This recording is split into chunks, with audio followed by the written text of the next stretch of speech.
while staying at my house. And they're like nude head to toe on the futon, or what? Here it goes. That's the trouble. You heard it. Yeah, they were anointing me in oils and feeding me grapes. And you're jumping right in. Okay. Wow. Yeah, wow. Anointing me with oils. Really something. What have you been anointed? I was feasting on their leg of lambs. Okay. Producer Joe. Next time I go home, if Jeanette is flying over where my mom lives, I'm pulling my pants down for sure. Well, Joe, if you're at your mom's, you won't even have to pull your pants down. Yeah, my pants will already be down. I just have to detach my mom if I can. Oh, my God. Release, Patty, release. Yeah. Producer Joe. The other day I was talking to my mom and I accidentally called her babe.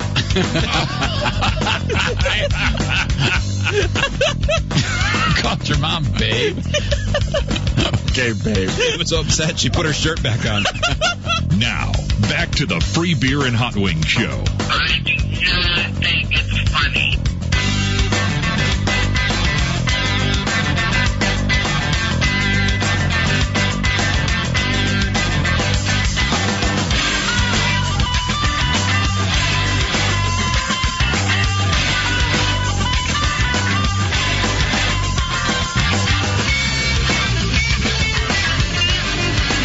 It's Monday. It's the Free Beer and Hot Wings Show. Free Beer, Hot Wings, Eric Zane. Joe and Steve, the producers. Jake's on the phones. 1-800-947-3979. That's a number. Use it when you want. Jump in now. It's the I Can't Wait to Talk About Blank segment. Look alive. It's your time to shine. Email idiots@freebeerandhotwings.com. And on Twitter at FBHW. For the first time in my life yesterday, I went to a monster truck show. Yeah? Yeah. Took the kids to see the monster trucks, the Monster Jam, the local arena. And it was kind of a last-minute thing. We had talked about it during the week. We go, well, if we're not doing anything, it'd be cool to take the boys to that. And so we did. Got up yesterday and I went, okay, well, we don't really have anything going on, so I bought tickets and we went down to that. And we didn't tell them where we were going. We just said, get your shoes on. And took both boys. And get your shoes. You got to start front. Get your bleep on and let's go, son. Yeah. So I put them in their dirtiest clothes. And, we hoboed out and went to the Monster Jam. You got to fit in here, start ripping the clothes ahead of time. It was a good family-friendly audience for the 2 p.m. show on a Sunday, which I figured. I would suspect that's the case. Versus like the 7 o'clock or 8 o'clock show on Saturday night. I go, I don't think that's the one we want to go to. I doubt everybody's showing up bombed for monster trucks. You do? You really? Yeah, I do, yeah. On a Saturday night? I'll bet it's mostly families there, too. There were a lot of 20-year-olds that were bombed yesterday. Families that sleep with each other. Yeah, oh yeah. Not as many, because there were a lot of kids there. Incestual families, matinee perhaps. shows, but man, it was awesome watching his eyes light up. And he's like, "Why are we here?" Because we had never taken him to anything at the arena before, so it's this huge building, and he's just looking around, and both of them are. He's in awe. And and then when those things fire up, Jesus, is it loud? It is. In the confines. What about the noxious CO levels how was it inside of there?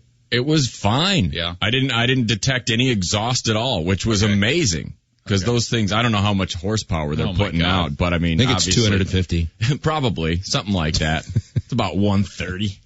And, get some gearhead wound. God dang, are those things loud. But it was fun. I mean, I wouldn't have gone by myself. It was validation that I had definitely passed my point of going for my own enjoyment, because I enjoyed about, 5 minutes of it.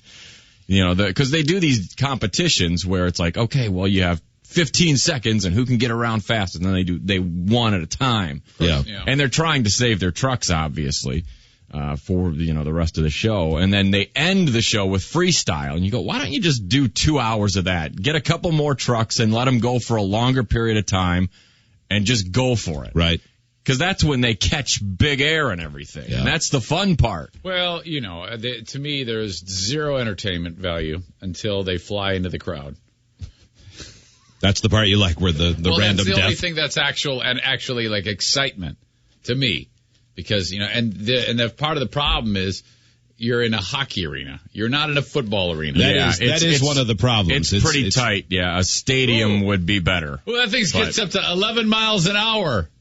Wow. Yeah, and the fact that they call it freestyle, it's a bit of a misnomer because they jump. That's all they can do. Yeah. They drive and they jump. By some freestyle. Jump higher, some jump not as high. Jam on the brakes. Yeah, Some definitely. flip over. By freestyle, it's just a not predetermined route of jumping. Yeah. Is what it is. Oh, he's going to crush the bus. Mm-hmm. Bus crushed. Oh, no, now, there no weren't one else can buses. do There's it. not enough room in there for buses. there was an old Cadillac and an old Grand Prix. That was it. To me, But it was fun. those events make pro wrestling look like a cerebral challenge like chess. Those monster jams. I'm serious, man. You're right. It is designed for children. I think that IQ level of a child is okay. And that's it.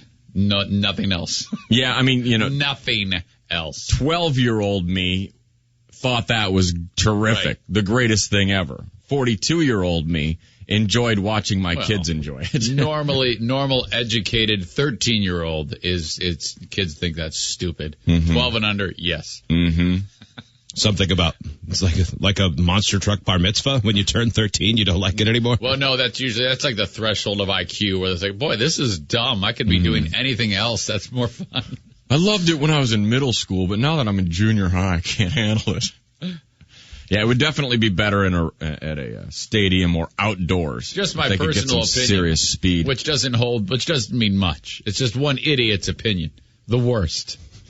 Did they, they're pretty effective with their full court press for souvenirs. Did they get you? Did you get No. dinged? Yeah. But they work hard at that, don't they? Yeah. Every kid has like a styrofoam hat with Gravedigger on it or something. Yeah, my son really, well, it wasn't so much the souvenir, but he really wanted a snow cone. But it was in a souvenir cup when the guy came around. Yeah. And those things are like $13. Yeah. And so I had to lie to him. Oh, I'm sorry, buddy. I don't have any more money. Your mom took it all. I don't have any. Yeah. It'll give you cancer. You can't do it. I'm like, I mean, it's cool that it's a glass with a straw and there's a tire wrapped around the bottom of it and everything, but You'll always cherish no. that. But no. can't do it. Mom took photos. You can remember this from those. Instead of the gut rot. Yeah, That is exactly. blue shaved ice. Yeah, your blue face and my empty wallet. No.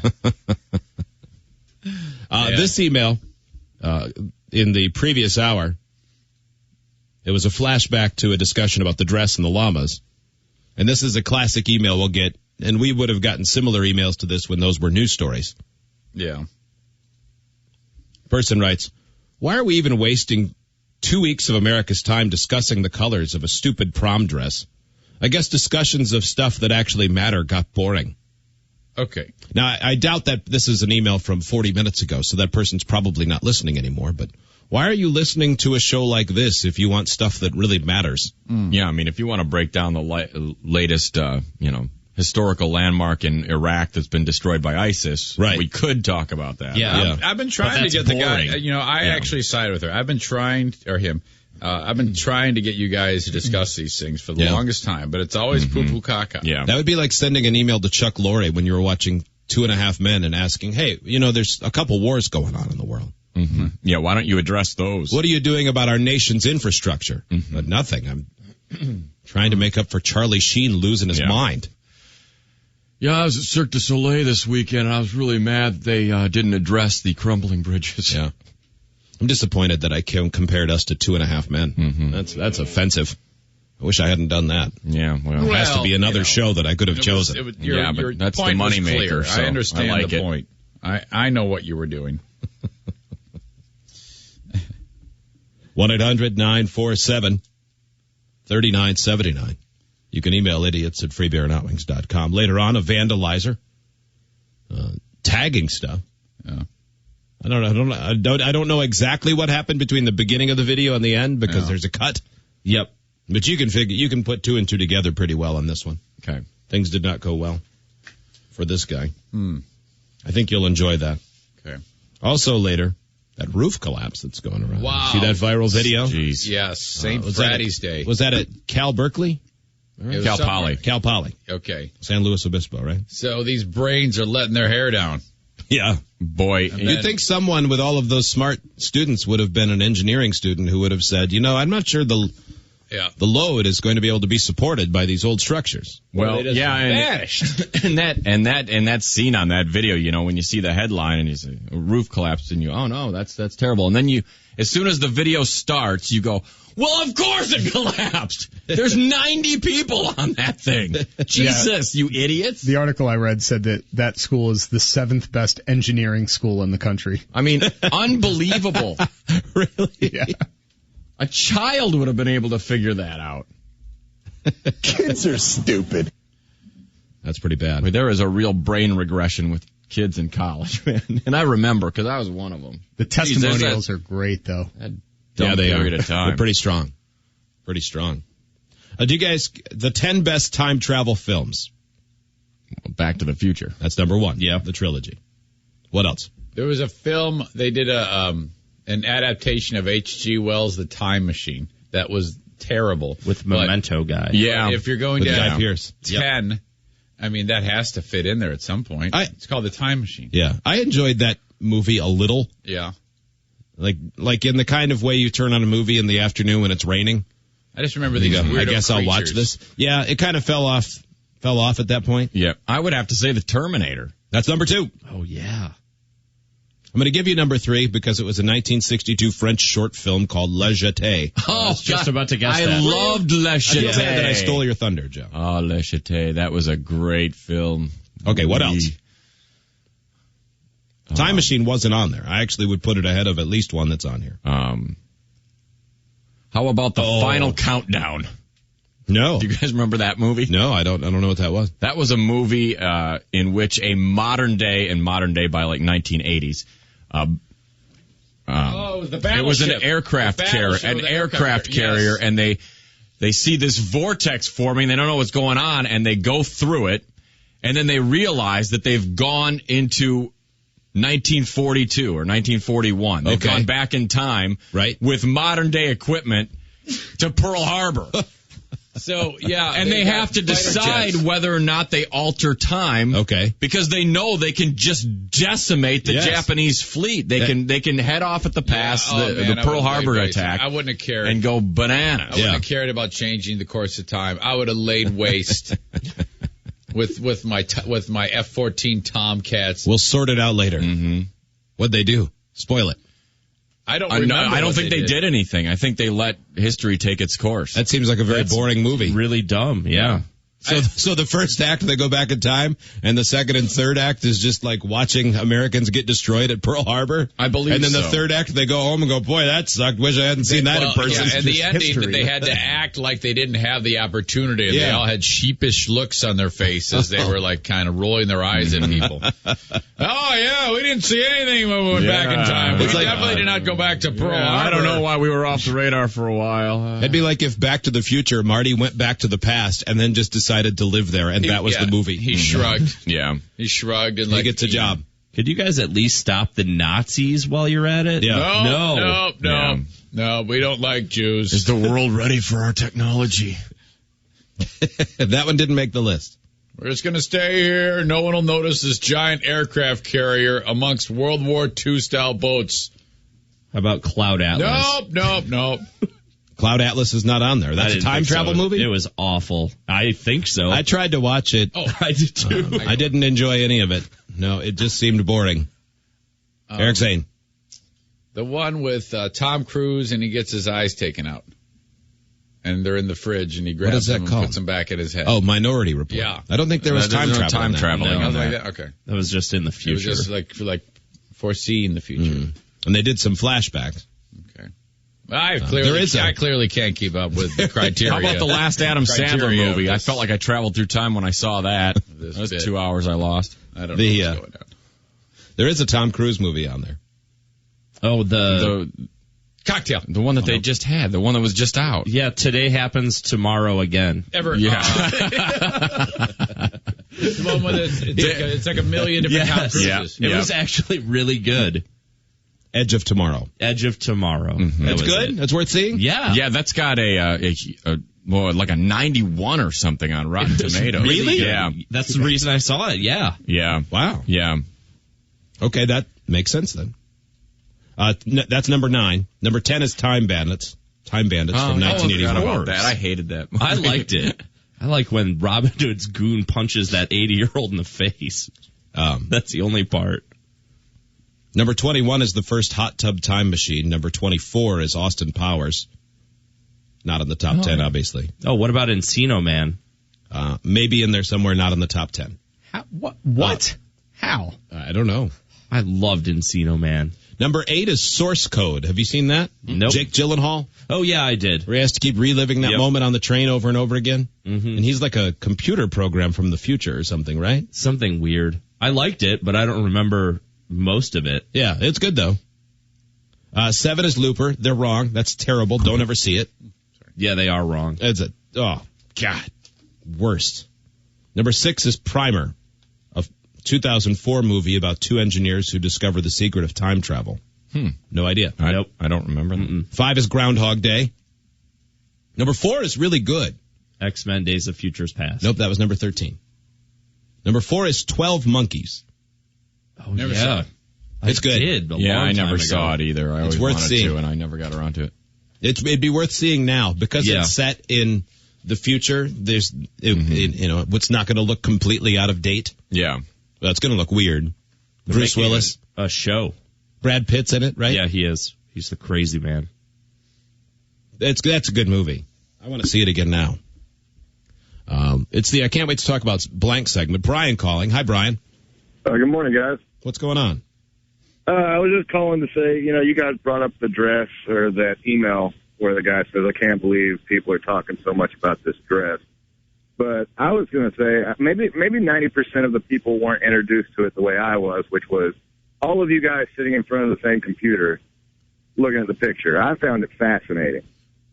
Everybody's making a big stink about it and, saying, well, there's wars going on and starvation and all this stuff. But these are the same people that are watching the Grammys and the Oscars and don't think anything of it then. Yeah, it's just another typical time waster type of thing Suck up. that comes and then goes. I mean, by tomorrow, no one will be talking about. I mean, nobody's really talking about it now. No one would be Right. talking about it now. Yeah. No, I mean, it Right. was so last week. Yeah, there are definitely new things for people to be stuck on today. Which we will encounter at some point. Yeah, which we'll talk about because we're not solving the world's problems on a show called Free Beer and Hot Wings. Yeah. And if you thought we were, you've made bad choices with your life. But we could if we wanted. Up So next, you know. it's another porno shot in a library. On public computers with kids in the background. Oh, that's cool. That's up next. We'll take a break. It is the Free Beer and Hot Wings Show.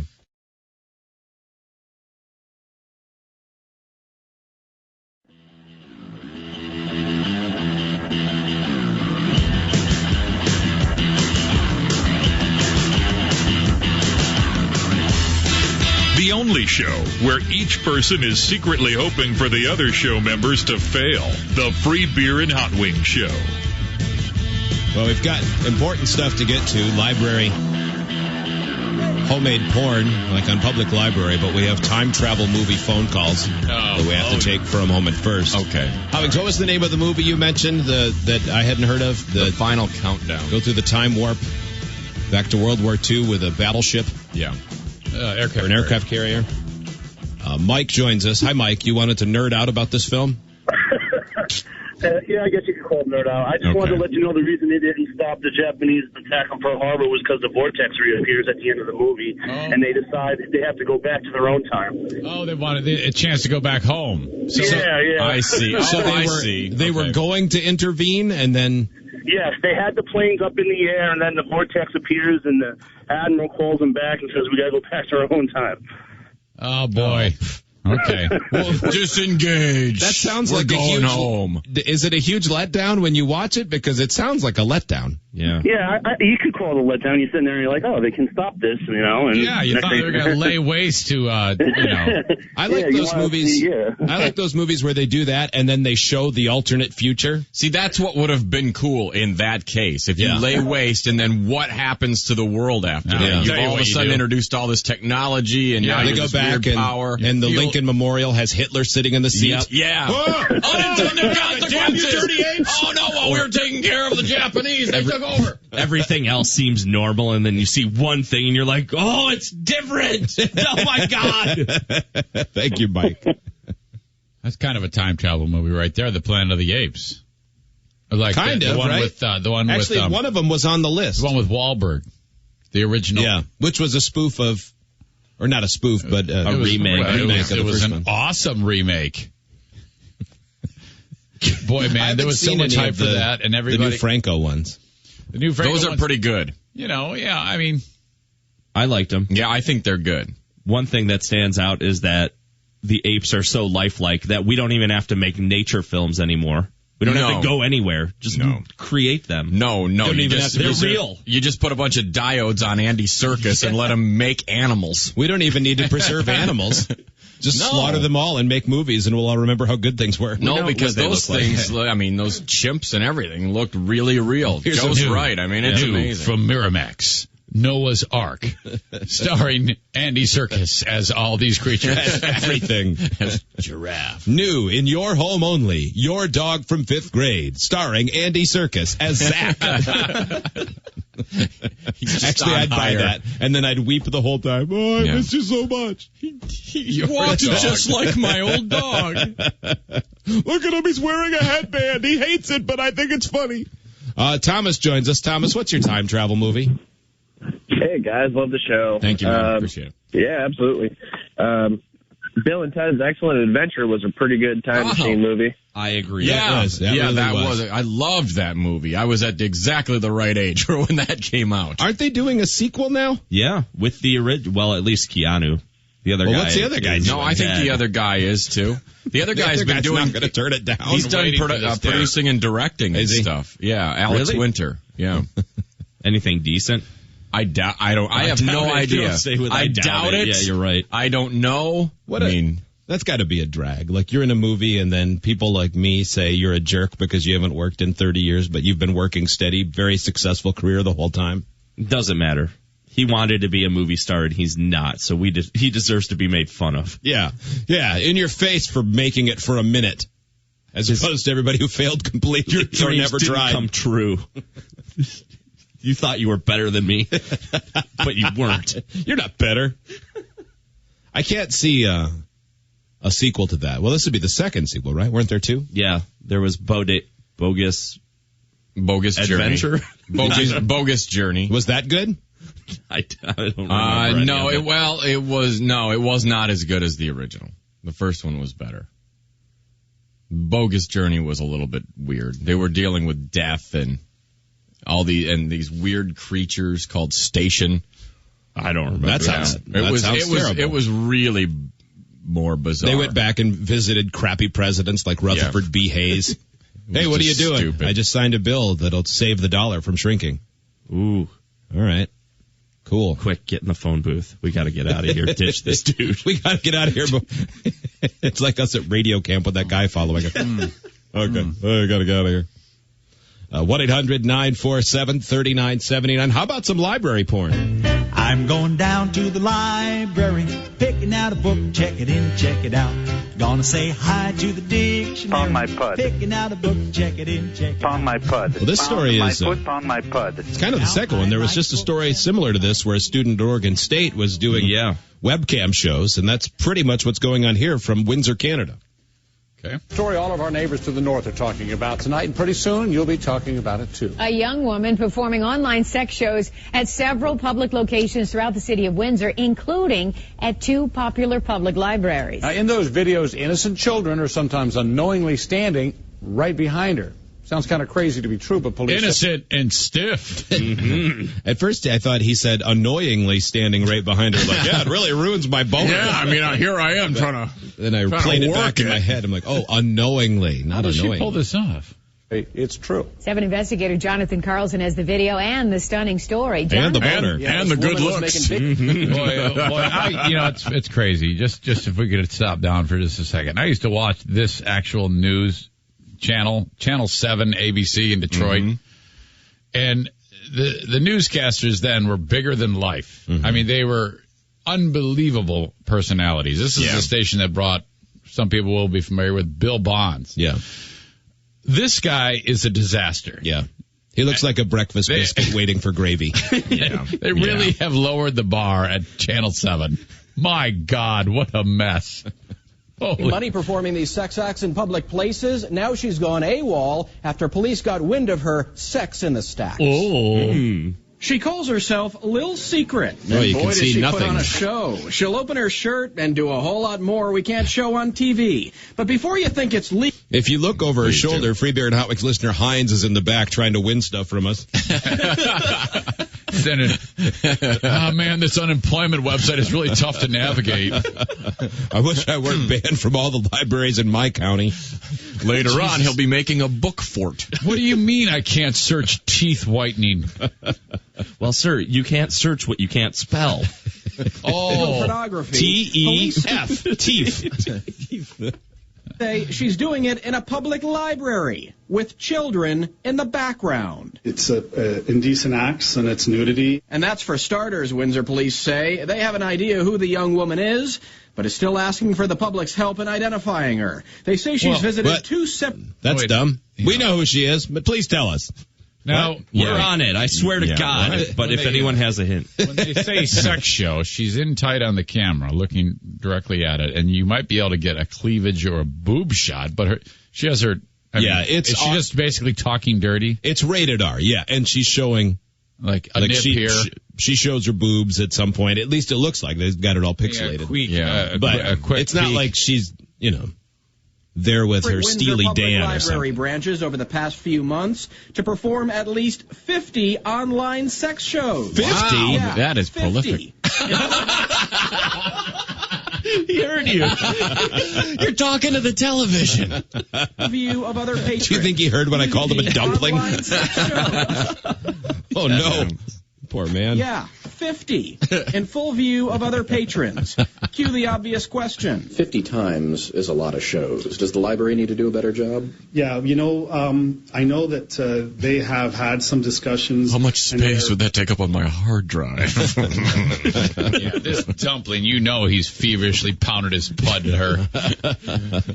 It really hurts, but I have 30 more videos to go. Reviewing some policies. Sure hope so. Not in the library, especially a place where there's children. Did she say library? Not in the library. Yeah, she did. Not in the library. Back it up. Centering one of the... And they are reviewing some policies. Sure hope so. Not in the library, especially a place where there's children. Parents entering one of the locations used. Library. That kind of changes my philosophy on just letting the kids walk down the street and come here to go read. The 7 investigators went inside the Riverside Because it happened branch. once, it must be happening everywhere. I mean, because she was attacking children so harshly. We also went to the library's headquarters. They had no comment, since it's now a criminal matter. These are public places within the city of Windsor where people should be able to expect to go there and enjoy the library for what it's intended Well, it for. sounds like clearly they did. No one noticed. Yeah, everyone was enjoying. She was enjoying, they were enjoying, and neither one was aware of the other. It didn't just happen. 50 times. Who was upset? That's impressive. Normally, Leamington trash stays on their side of the tracks, eh? But just how did she pull this off? She's bringing her own laptop, and she quickly covers herself up when someone notices her behavior. The thrill of performing in public is the motive, police say, but it's also illegal. Really? And trust me, the raw video is much more graphic than what we showed you there. And get ready to spit out your coffee now. Police say it appears she also Check did my own additional Facebook performances at a Tim Hortons coffee shop, guys. Wow. So how much money is she making, and is this a popular thing to do? Because I want to try it. Because, I'd like to branch out. I have some books at home and a camera. I got boobies. There's a lot of websites that pay for this kind of stuff. They can make hundreds of thousands of dollars doing exactly what she's doing. But More it is power It's to the her. fact that she is in public that is kind of the draw that she's doing. It is. That's the thrill. Nope. Way to figure it out. Tim, it's the boobs. It's that she takes her shirt off. You could be there in public and no one would pay you. She's handling her boobies in a library for all the wrong reasons. By the way, Tim, you're getting fatter. Oh, and the shock. Tim Hortons. That God, sounds that's the one that got me. I mean, that's a Canadian institution. See where I put their donuts. I mean, down here. Oh boy, that hole needs to be bigger. If you know what I mean, Diane. Hey, Diane, want a long john?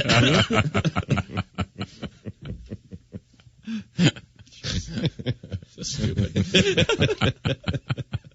It's our favorite thing, making fun of dumb newscasters. It's so easy. They're all dumb. Even the ones who are like, you're all stupid. Yeah. Well, you've never tried snacks like these. NatureBox.com. We all like snacking. We know we're going to do it again. We just want good stuff that doesn't leave us feeling guilty afterwards. NatureBox, absolutely amazing. We love them. Over 100 snacks to choose from that actually taste delicious and don't have any artificial nonsense in them. So all those different flavor options that you've got, so many amazing snacks, you're guaranteed to find something that you're going to love. So instead of getting the same old garbage out of the vending machine or stuff out of a convenience store that you know is not good, you can get the bold flavors that you want to eat with NatureBox and feel better about snacking while you're doing it. Each month, you choose the snacks you want, and they ship right to your door for $20. It's that simple. And now NatureBox wants you to try their delicious snacks for free to see if it's right for you. Go to naturebox.com/beer. Naturebox.com/beer for details. At 45 after the hour, you know how I get that short list of fact of the day? Mm-hmm. There's one on there that it absolutely cannot be true. I don't know that we can prove it true or false, but we could prove it true with some phone calls, I suppose. We'll do that next. We'll take a break. It is the Free Beer and Outwig Show.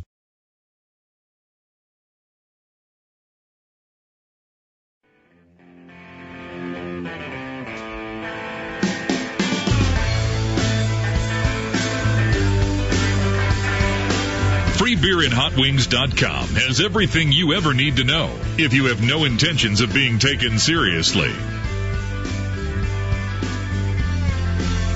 Free Beer, Hot Wings, Eric Zane, Joe and Steve too. Jake's on the phones. Let's get 10 qualifiers for Dumber Than Sane trivia. We'll do that at the top of the hour. Let's not do it now. Sorry, head fake. Pump fake. We'll do that at the top of the hour. You'll have a chance to get qualified.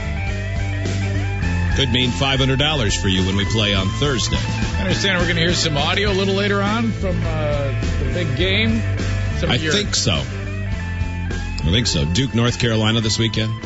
And there's a reason why we want to hear it. It isn't just for the big, play-by-play call. There's a little crossover between the regular show. The radio, this show and the sports gig. And when you're being a sports guy. I can't wait. A little more direct crossover, which had to be confusing a little bit. For I don't know, 99.9% of the audience. Yeah, I would imagine. And there's a moment at the end where I need to pull a clip. Yeah, as well. The very end of the game. This can't be right. They on one of the show prep services we get, they always put facts of the day. I'll sprinkle them in sometimes. Most of them are like, that kind of thing. But this one, I just don't believe them. Up to 15% of 2-year-olds in Boston drink coffee. No, it's not like we have a cross-section of Boston, but there's plenty of people listening who commute into Boston. But I don't believe that there are 2-year-olds going to Dunkin' Donuts with their parents. I don't either. That's a bunch of crap. And 15%. That's a big number. Yeah. I don't know, 15 out of 100, you add in South Boston or, Oh, Southeast. Yeah. I think that's plausible. You think it's... I know. Yeah, you're right. It's their introduction to get him the coffee. The kid won't wake up. He's all groggy. I'm just not buying it, though. But then again, we saw that piece about, in West Virginia, like in the hills where they put Mountain Dew in the bottle. That's true. Mm-hmm. And that would, if I didn't see it, I would have thought, well, that's not true. That's just. Yeah, but that's all Mamie White. That's true. And her vagina spawn. Maybe. We'd need phone calls from people who give their 2-year-old coffee. That's bad, right? I mean, you shouldn't give caffeine. That much caffeine to a kid that little. But it doesn't stop people from giving it, feeding them soda. You see that all the time. 2-3-year-olds, it's like, here, have your can of soda. You go, oh, come on, man. Yeah. Did you know regarding daylight savings time? Repealed after World War I. Started as a way to conserve energy during the war, and then they brought it back in World War II, then it stuck. Congress passed the act completely in 1966. In the 1970s, I read yesterday that it ended up going all year long. They never fell back for a time because of the energy crisis. No, I would have liked that. Oh, okay. Just pick one. All right. Okay. I know that it gets your panties in the button. Yeah, I mean, I don't want to get that up in my craw. Believe it. I can't even believe it. I always thought the reason they did it was to extend the daylight for farmers. That's what someone had told me that once, so I believed it. That's what I heard. I read yesterday in Popular Mechanics that the reason they did it was, like I said, to conserve energy, electricity and fuel oil heating costs, and that continues to be the reason they do it. The theory is give people extra daylight so they don't spend as much time in their homes at night when most of the energy consumption takes place.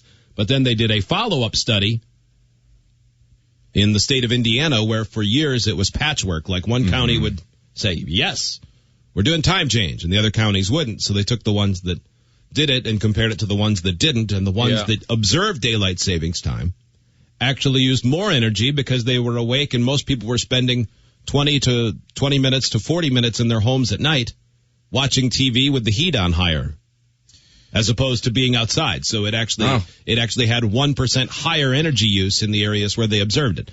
Thus, Hot Wings is right. We need to get rid of it. Yeah. All I know is that on like June 15th, every summer or start of the summer, it gets dark at like 10 where we live, because we are literally on the edge. The western edge. The edge of the eastern. If we were to take travel 1 mile, we'd be in the next time zone. Yeah. Virtually. Yeah. And it's unbelievable how it is. It's so late. Yeah. And then conversely on the eastern edge, like Portland, Maine, it's dark at 2:30 in the afternoon in December. In the day winter, that that we moved, because I went to New Jersey ahead of you because I gotten fired before time was up. So I go to New Jersey to start working at the Hawk, and I'll never forget that damn day when it's like between 4 and 5 in the morning, and how light it was, and I was like, wait a minute! I'm so late. I'm supposed to be on an aircraft carrier attacking the Japanese right now. What's going on? Yeah, that happened to all of us. Because even though you said something about it, I did the same thing that first day into work. Because everywhere I've ever lived was on the back edge of a time zone. Whether it's here or Omaha was kind of toward the back edge of the central, and then Knoxville was similar to here. And then going there, it was like, oh my God, I think I'm late. This clock must be wrong. I can see the sun. This hour of the show brought to you by AutoZone. For the auto parts, the accessories, and the advice you need to do the job right. Get in the zone. AutoZone. At the top of the hour, Draymond Green of the Golden State Warriors roasts a guy on the other team who thought he was tough. But not in a playful way like you would expect in like a Friars Club roast. Yep. Okay. And for you fitness buffs, we have a how not to when it comes to leg presses. Wow. Ooh. That's on the way. We'll take a break. It is the Free Beer and Hot Wings Show.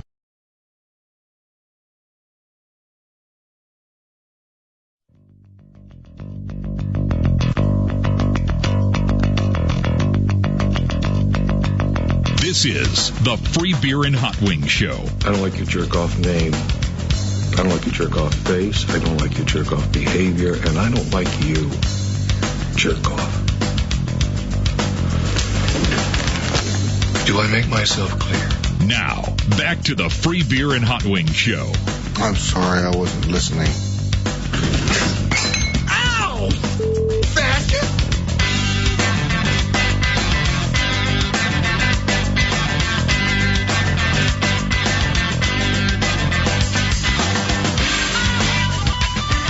Glad you're with us on a Monday. It's the Free Beer and Hot Wings Show. Free Beer, Hot Wings, Eric Zane, Joe, and Steve.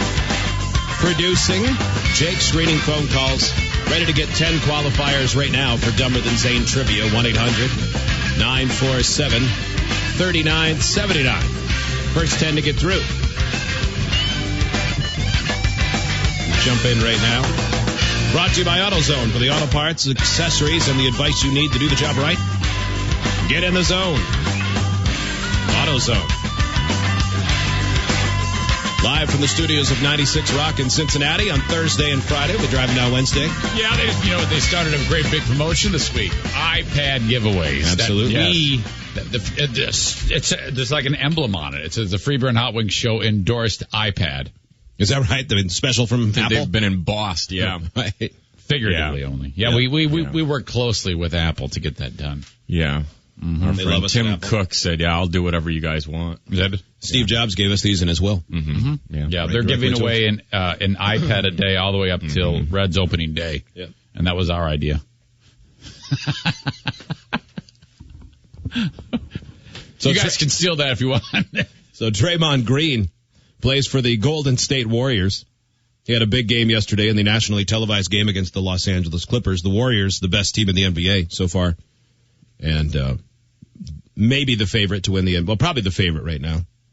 And he's one of the reasons why. So he's doing the post-game interview with ABC with, I think, Lisa Salters. Mm-hmm. And a guy named Dante Jones walks by. And this is just a vine of the moment when Green is doing the interview. The first question's just asked. And Jones walks by and does the, I'm going to run into you on purpose. Yes. Yeah. Boy. Look at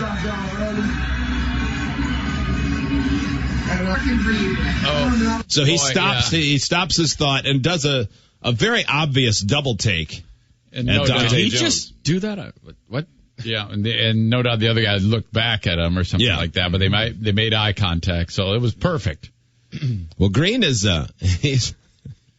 he's fun. I like Draymond Green, and so he responds in the post game after he showered and had a chance to. He really takes his time ruining this idiot who smashed into him. Dante Jones bumping you after the game on TV during the interview. Well, it kind of caught me by surprise. I bumped and looked. And I looked again, just kind of curious, did he do it on purpose or not? So then I see the replay of it where he looked at me and started by talking, then look at me again out the corner of his eye and walked right into me. I think he wanted a reaction from me, but he don't play. So me getting suspended and him getting suspended, it's different. When you don't play, that's probably his role on that team. So I've had that role once before in my career, a couple years ago, where but I can't afford to feed into that, where I get into it with him after the game, and get fined, get suspended, and hurt my team when if he gets suspended, they may not even notice. I love it. Like you said, he's taking his time. Wow. Yeah, he's stating these things that are facts. Yeah, he's not done though. And he's saying facts. He's saying it thoughtfully. Yes. Like he's really pondered this. Yep. I guess good bump by him, but I definitely expect that to be reviewed by the NBA. For him to look at me again and bump me when I'm doing a post-game interview. That's really smart too, when it's on ABC.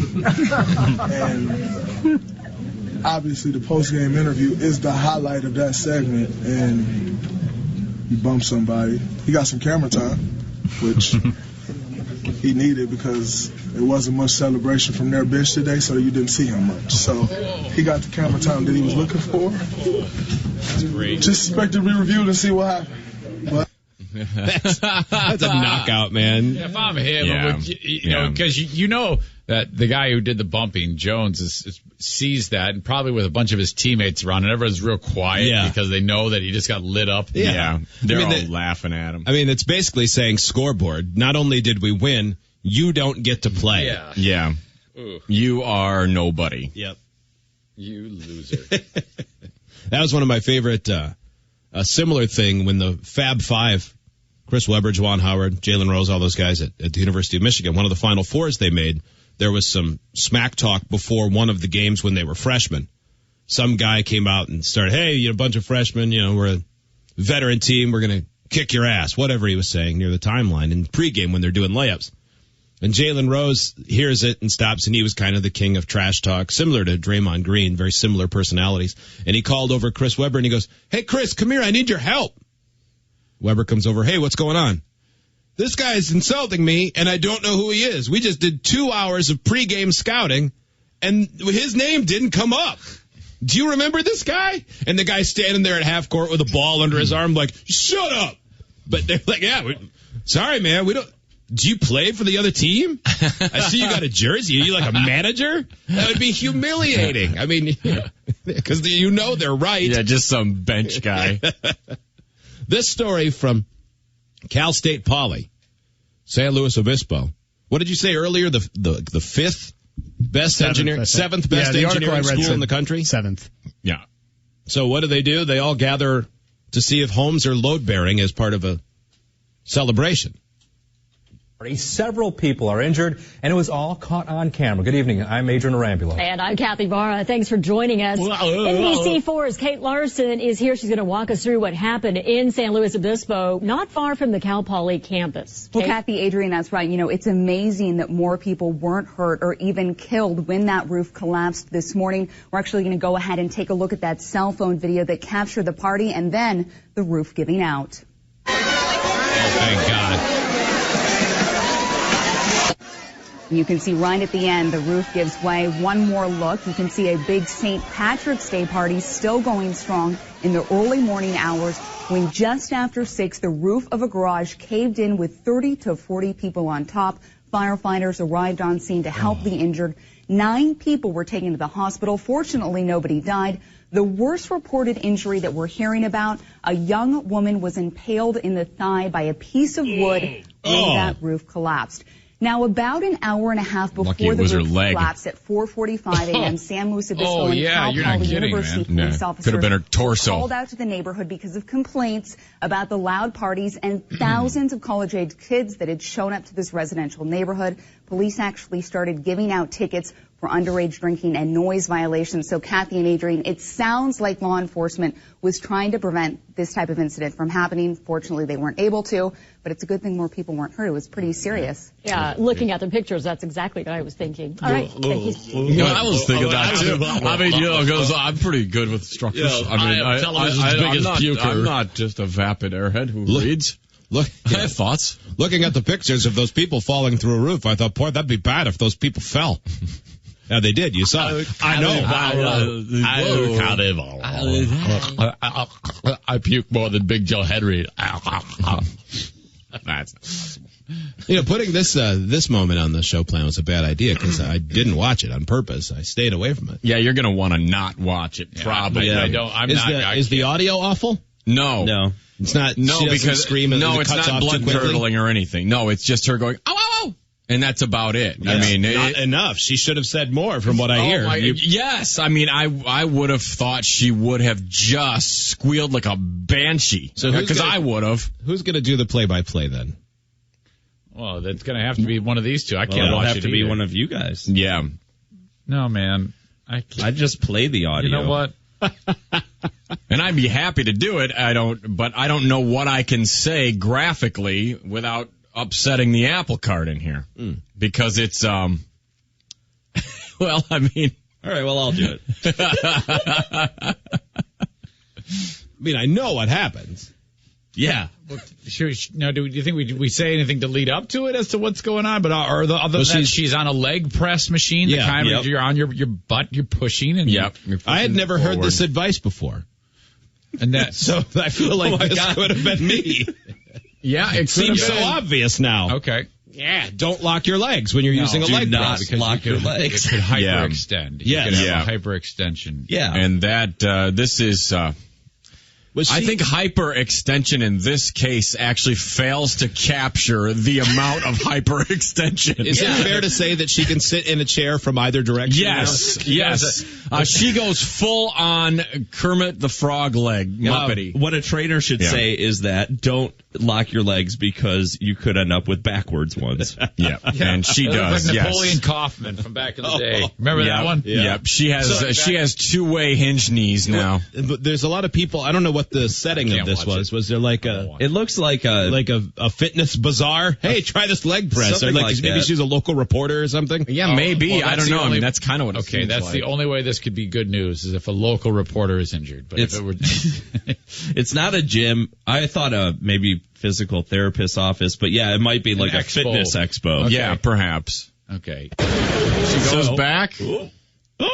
Knees are still in good shape right now. You're doing all right. They have a nice bend to them right now. A proper goes back. Oh, sweat off the forehead. Yep. You did it. That was one. Let's see if you can do two. Oh no! Wait, no. Wait. Don't lock your legs. I think it's too late. Do you hear it? Oh my God! I heard it. Back it up. Back it up. I want to hear that thing just shatter. Your toes are touching your boobies.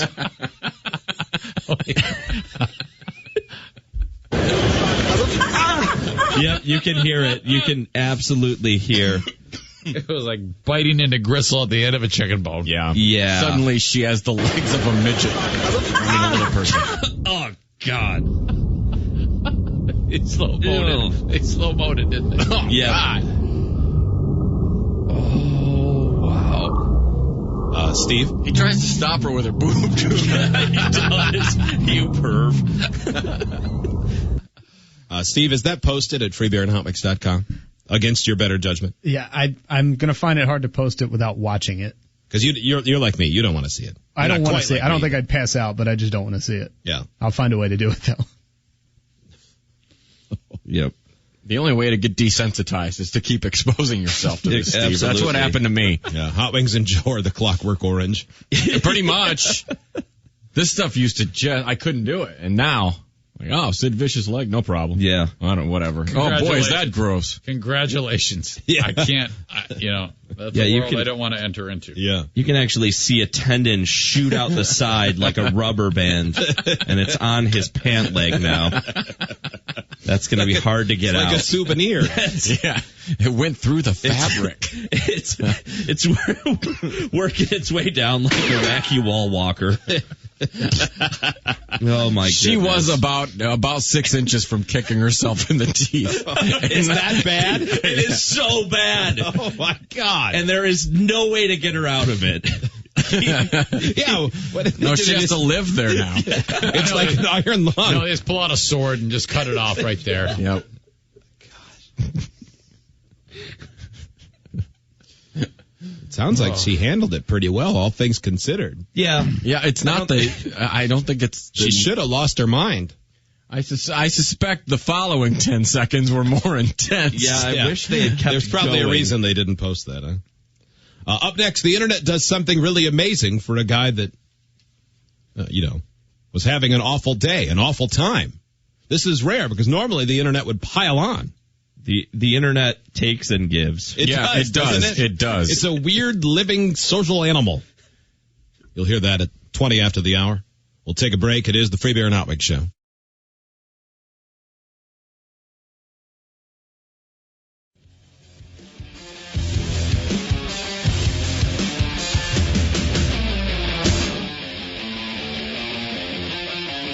Call the show. Prove to your friends that you're funny. 1-800-947-3979. Go to freebeerandhotwings.com. You can see the woman who locked her knees during leg presses. You can see the roof collapse we talked about as well. That video's brief, but it certainly encapsulates the moment.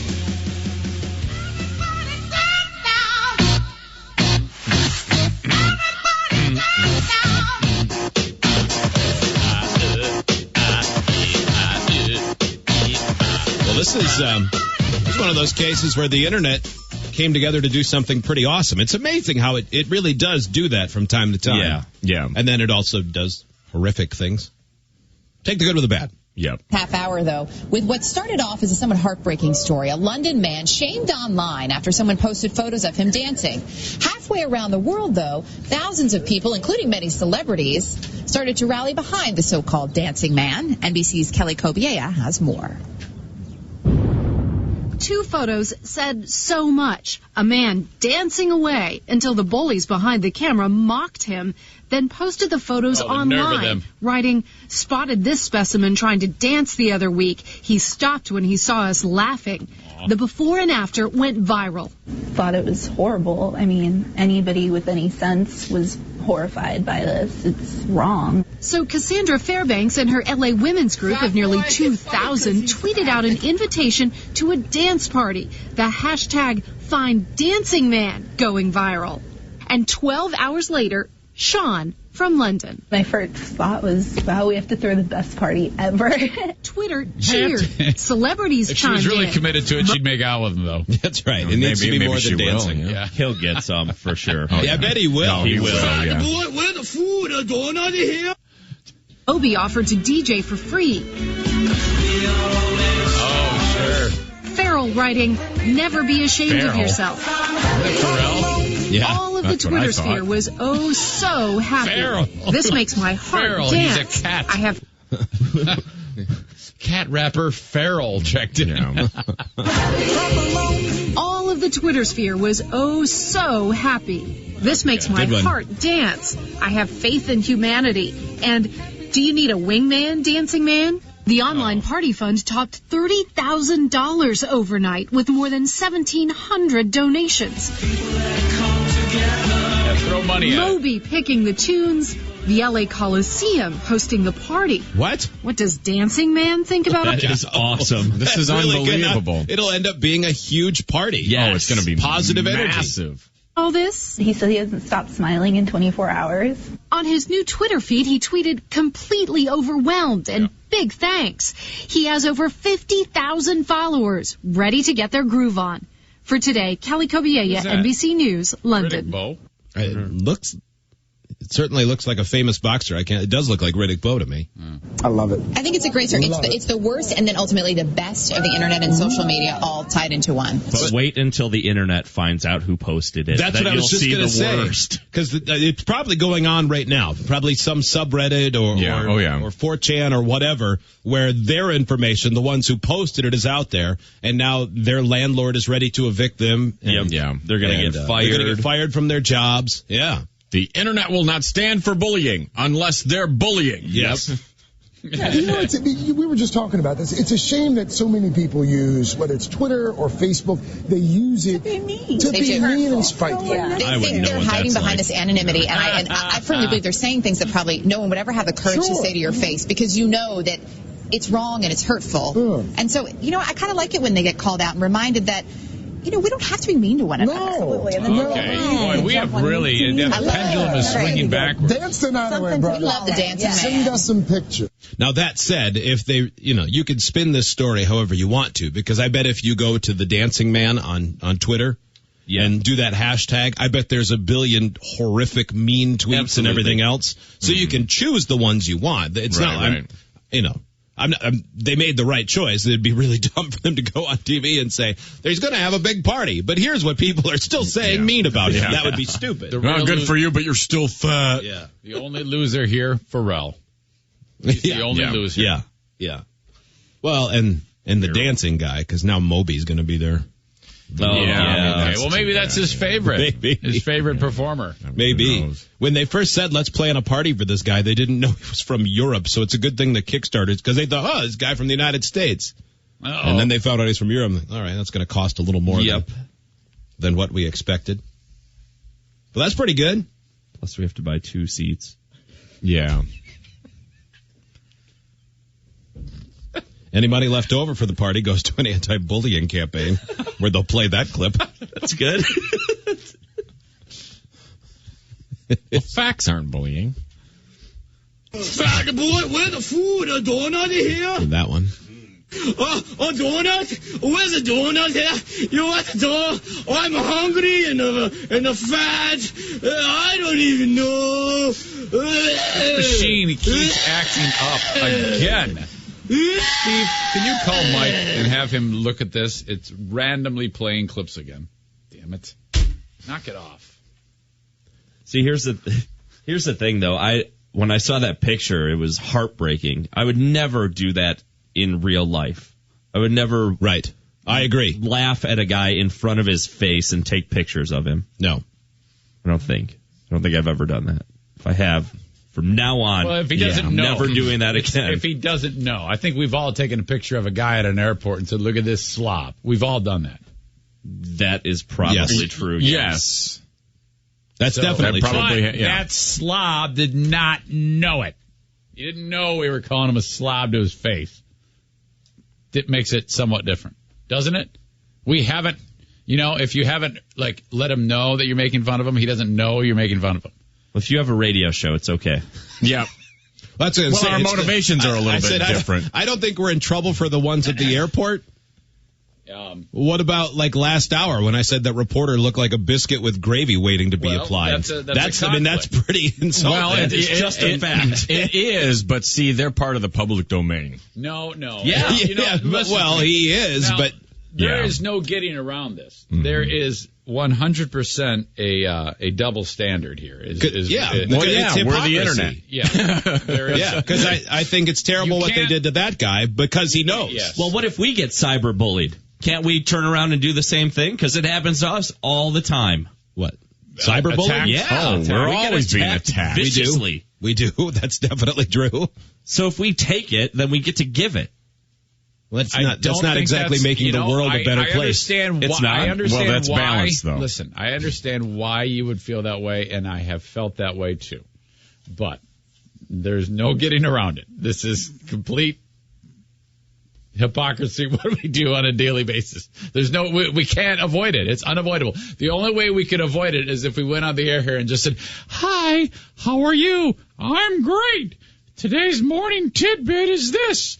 The sun rises 1 minute earlier, Hot Wings. Does that make you happy? I'm confused. Whoa." And then, It's true because we play those news stories and it's about, a school has banned short dresses and then they get some mom on there with, her face looks like a cinnamon roll. Yeah. And all of a sudden we're mean to her for 5 minutes and she didn't do anything except say the same thing we were. I think the school is stupid. Yeah, shut up, you cinnamon roll. I have an interesting discussion with my priest because I'll confess to him. I'll say things. Father Ron, I mocked people this week. And then he looks at me kind of weird. And I go, what? And then he goes, do you realize, and he says what we're talking about now. Yeah. He goes, how do you, I mean, it's like you have two lives. It's like it's a split, it's two things. I go, yeah, it is. There's no way to try to talk my way out of that. I don't know what to tell you. And he says, I go, well, I would have to, for me to go 1 minute without just give me my Hail Marys, Ron. Yeah. Without letting anybody just tell me. It's a real challenge here. I'm not gonna lie. That might be the hardest thing ever. How do you expect me to? I mean, it's every day is like this. Yeah. So it's either quit or. Yeah. Listen, audience, you need to counsel us here. What are you gonna do? How can this is true? There's no way. I'm at a real crossroads. At least for me, and I don't know if it bleeds over to you. I'm assuming it would, but it's completely a double life. Well, I justify. Father, I'm sorry I make fun of people. Okay, see you later. Where are you going? I'm going to work. I'm going to go attack everything. Pretty much. There is a difference. I mean, I do things on the air that I would never do in real life. No. But it's still me. It's not like it's someone else. Well, it's not like it's someone else feeding me lines and I'm just reading it. I'm not some crappy act. Well, I am a crappy actor, but I'm not some actor doing a script. So it's still me. It's still, the only thing we would throw it out to the audience for would be justification to make us ourselves feel better. It's still, I am legitimately attacking people on a daily basis and then turning around and doing the opposite in different portions of the day. But I really do think the difference in terms of the way other people see it and the internet getting mad is because that picture, they knowingly took photos of them ruining that guy's day and then put it online and said, look at this loser. And they did it to his about ruining They his day. did it to his face. Whereas, we might see somebody and go, whoa, the makeup gun is set on whore today. It's fleeting. And it's not to her face. I don't think any of us would walk up to somebody and go, I am going to, I can't wait to bully this person. God knows. Doesn't matter. Yeah, no. I'm not saying that there's not a double standard. Sense, We are screwed. There is no way around it. I am powerless. Has your priest said that to you? Since you... No, he doesn't look at me and say you're screwed. Because I remember that was one of the things our pastor said in our catechism classes as growing up a Lutheran was, if you sin and you say you're sorry for a sin, but you know you're going to do it again, then it doesn't count. And it's basically a damning thing you're doing. Yep. And at the time, the only way it applied to me was masturbation because I knew I was going to do that again. Okay. But now there's a lot more. It all sounds about. And so according to him, what we're doing, well, congratulations. We've all reserved a suite in hell. So yeah, that's my struggle. It's not like the legit. 10 Commandments have for entertainment purposes only asterisk next to them. I don't remember a thou shalt not make fun of people. Yeah, you're right. There's not. So that one's not in there. No. Boy, that seems like you're really splitting some biblical hairs. Splitting what hairs? It's not in there. Right. It doesn't boil down to those 10 things. There are certain things you can do in your day-to-day life that don't fit into that. Yeah, but those are what God says. The rest is man-made. And plus, the other stuff. I've never read in the Bible that I can't make fun of people. Now, granted, I've only read about a quarter of the Old Testament. I've never watched it on movies, but I've never read it. Snarky behavior. Mocking smart-ass things that I do is not above board. Says you. Yeah, I mean, and who doesn't say that? Yeah, and who are you to tell me? I'm not. I'm talking to me. You're I would never, ever man. try to push that. I know the Pandora's box I open up if I point any finger at anybody. I'm just saying my internal struggle is this. On Sunday or Saturday at 3, I'm in front of Father Ron saying I have sinned, I mocked, and I was rude to people. And then on Monday, I plan on being rude to people. Can we do a live show from your church sanctuary and see what happens to you? Yeah. Do they have a grotto? Like a couple hundred people in there, but we pick out we handpick the audience, and it's all people that you would be most inclined to make fun of. Juggalos, goths. Yeah. I want to see the sweat start beating on your forehead. I bet you'd catch on fire. Yeah, a guy with jorts and a shirt tucked in. If I could find a way that I could be useful on this show without being the way I am, that would be the sweet spot. I'm still looking. Why don't we try to make this show more like Consumer Reports, where we review like mixers and stuff? Boy, this Vitamix, pricey, but boy, does it get the pulp out. Yeah, because I mean, we could do that, but it would only take about 6 seconds before we said this would be the best blender for fat people. This thing would probably blend chocolate. Adam joins us. You're going to biblically justify what we're doing? I'm going to do my best to. Okay, well, you sound like you appreciate know, so. Adam. All right, when Jesus came, he did away with the Mosaic covenant, which is the 10 Commandments, and installed the new covenant, where it is love the Father and your neighbor above all things else. Okay. The Bible also says that we're going to be judged on the standard in which we judge other people. Setting this precedent, so long as you hold yourself to the same standard that you judge everyone else on, you should be okay. Okay, well, if what Adam says is true, I feel good because I have a very open heart and I love most people. And you're right about the repenting thing. So long as you, if you repent and continue to do what you're going to do, you're not really repenting. Did you get this biblical advice from the latest season of House of Cards? Because that's what it seems like. I mean, let me ask you this. And you talked about all right, Adam. You talked about holding your the standard to others as you would your own standard. God holds us to the standard that we judge other people. I can't quote verses to you. I'm so bad about it. Yeah. I was going to say, I hold myself to a low standard. Yeah. Well, the Bible tells us that whatever standard we judge everyone else at is what standard God will judge us at. Okay. That's not good. Okay. Oh, he's going to totally judge me by my cover. Also, God's going to think hot wings is white trash because that's what he thinks everyone is. Okay. God, you made me in your image. Adam, what else? What do you think of that? You know what? I forgot. Y'all stumbled me up. All right. Yeah, we do that. Time, guys. We'll see you soon. We'll see you in April. Adam, what do you do? I'm a plumber, actually. Okay.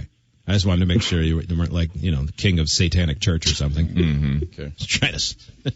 Well, sometimes those guys know more than you know. They often are very well read. You're right. Yeah, they just like dark magic. Dale, you're a reverend? Yes, I am. Okay, and you listen to this show. You probably have some conflicts over that, right? Well, actually, I'm riding with somebody right now who's listening to the show, but I have gotten a few chuckles out of it. Okay. So this is in your wheelhouse, this discussion. It kind of piqued your interest. All right, well, the Bible does say that anything holy, just, of good rapport, to be of any virtue or any praise, to think on these things. Mm-hmm. And Jesus also said, as a man thinks in his heart, so is he. Mm-hmm. So basically, garbage in, garbage out. So if you're constantly mocking people, that's a black spot on your soul. Yes. That's what my concern is. And that's what my pastor was saying about this whole double life thing. I would have to start to, not have such clear defined lines between one side of me and one side of and the other. Dale, can you hear? Yes. Does that make sense? Does that go with what you were just saying? Yeah, that's kind of simplifying it, dumbing it down a little bit, but yeah. That's what we do. The best way that you can understand it. That's what we do. Thank you, Dale. Thank you, buddy. Thank you. Thank you for your insight. I like what the plumber said better than the Reverend said because of that black spot on the soul. Yeah, I know. I don't not need good. It's the real deal, in my opinion. I don't believe that guy, and I will never believe him.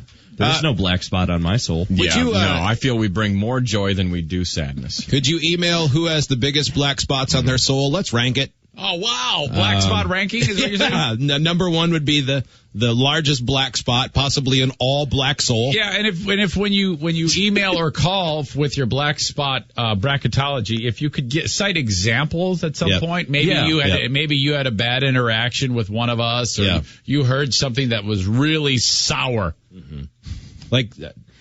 I don't know. I was going to say Steve would probably have the least black soul. I don't believe that. But after I thought about it, I'm like, well, I don't know about that. It's not. Let's talk quantity. I'll do or quality, not quantity. Eric in Cincinnati. Hello, Eric. What do you think? Hey, good morning, guys. Good morning. Thank you. Hey, I just want to say, it's kind of odd how the things have changed lately. Like how everybody is like what you guys do on a normal basis is kind of like the norm anymore. That basically the trolling. Like you find something on the internet, it goes viral, you troll on it, park on it for a while.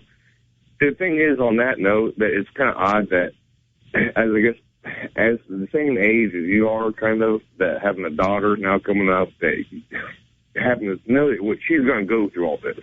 That when I was a kid, I did dumb stuff, and that never went viral, got put on the internet and get bullied like that. Yeah.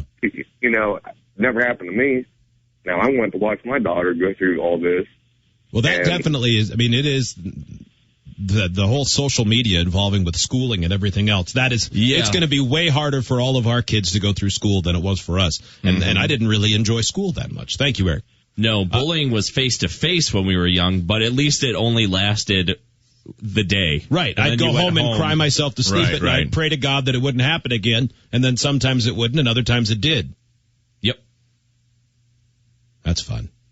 Well, now I'd be able to log on and get bullied at home and know that hope was lost forever. Let's get to more phone calls, but we have to do it in the next segment. We'll take a break. Hang on. It is the Free Beer and Outwig Show.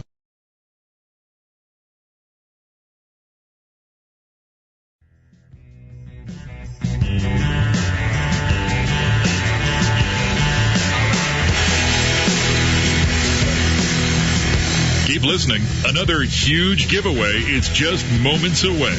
The Free Beer and Hot Wings Show.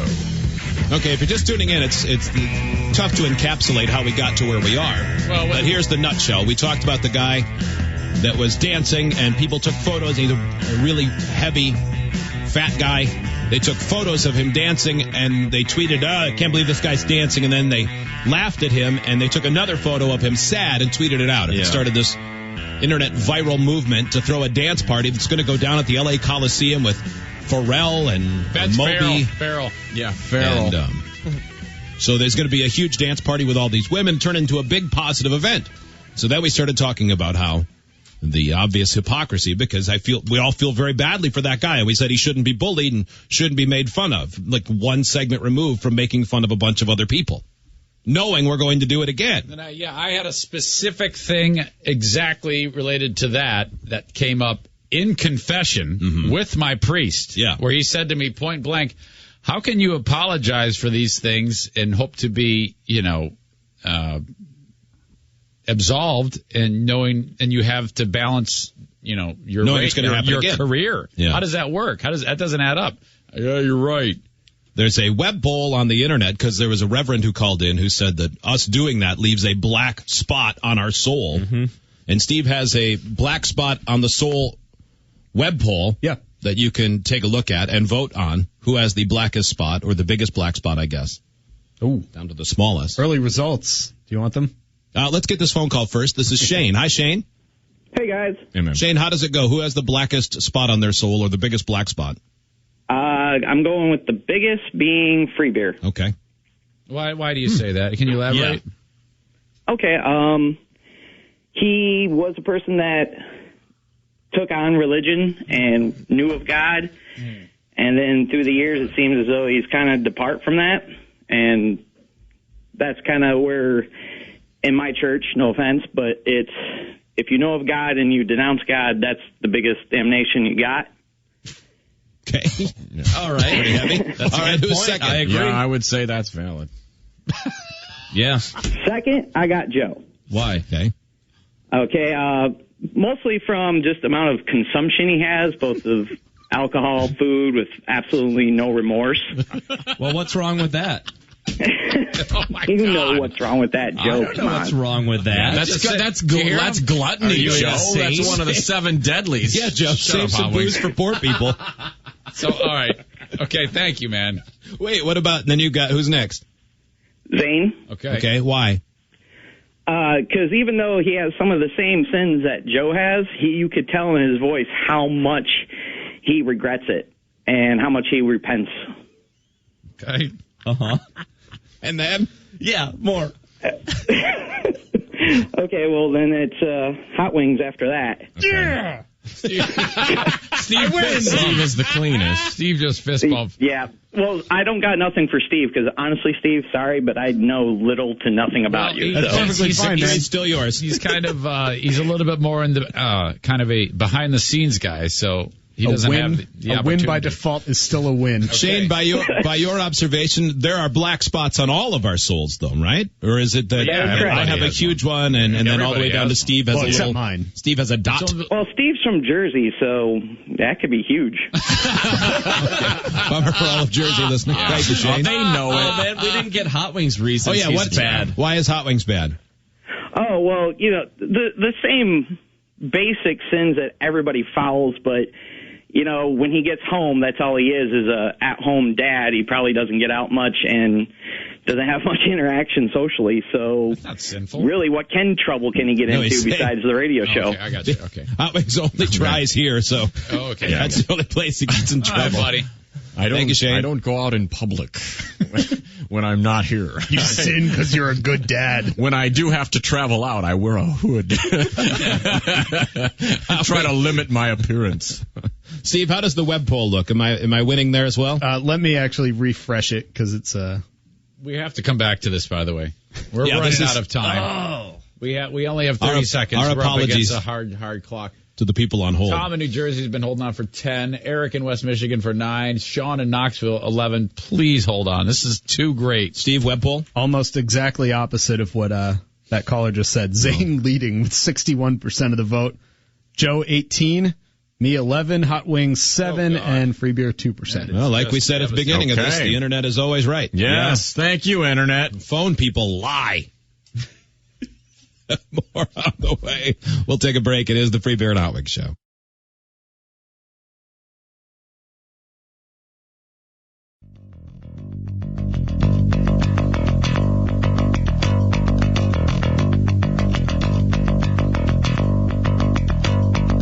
This is the Free Beer and Hot Wings Show. Do you have any idea how annoying it is over the last 2 years to have this station beaten in morning drive by the Free Beer and Hot Wings Show?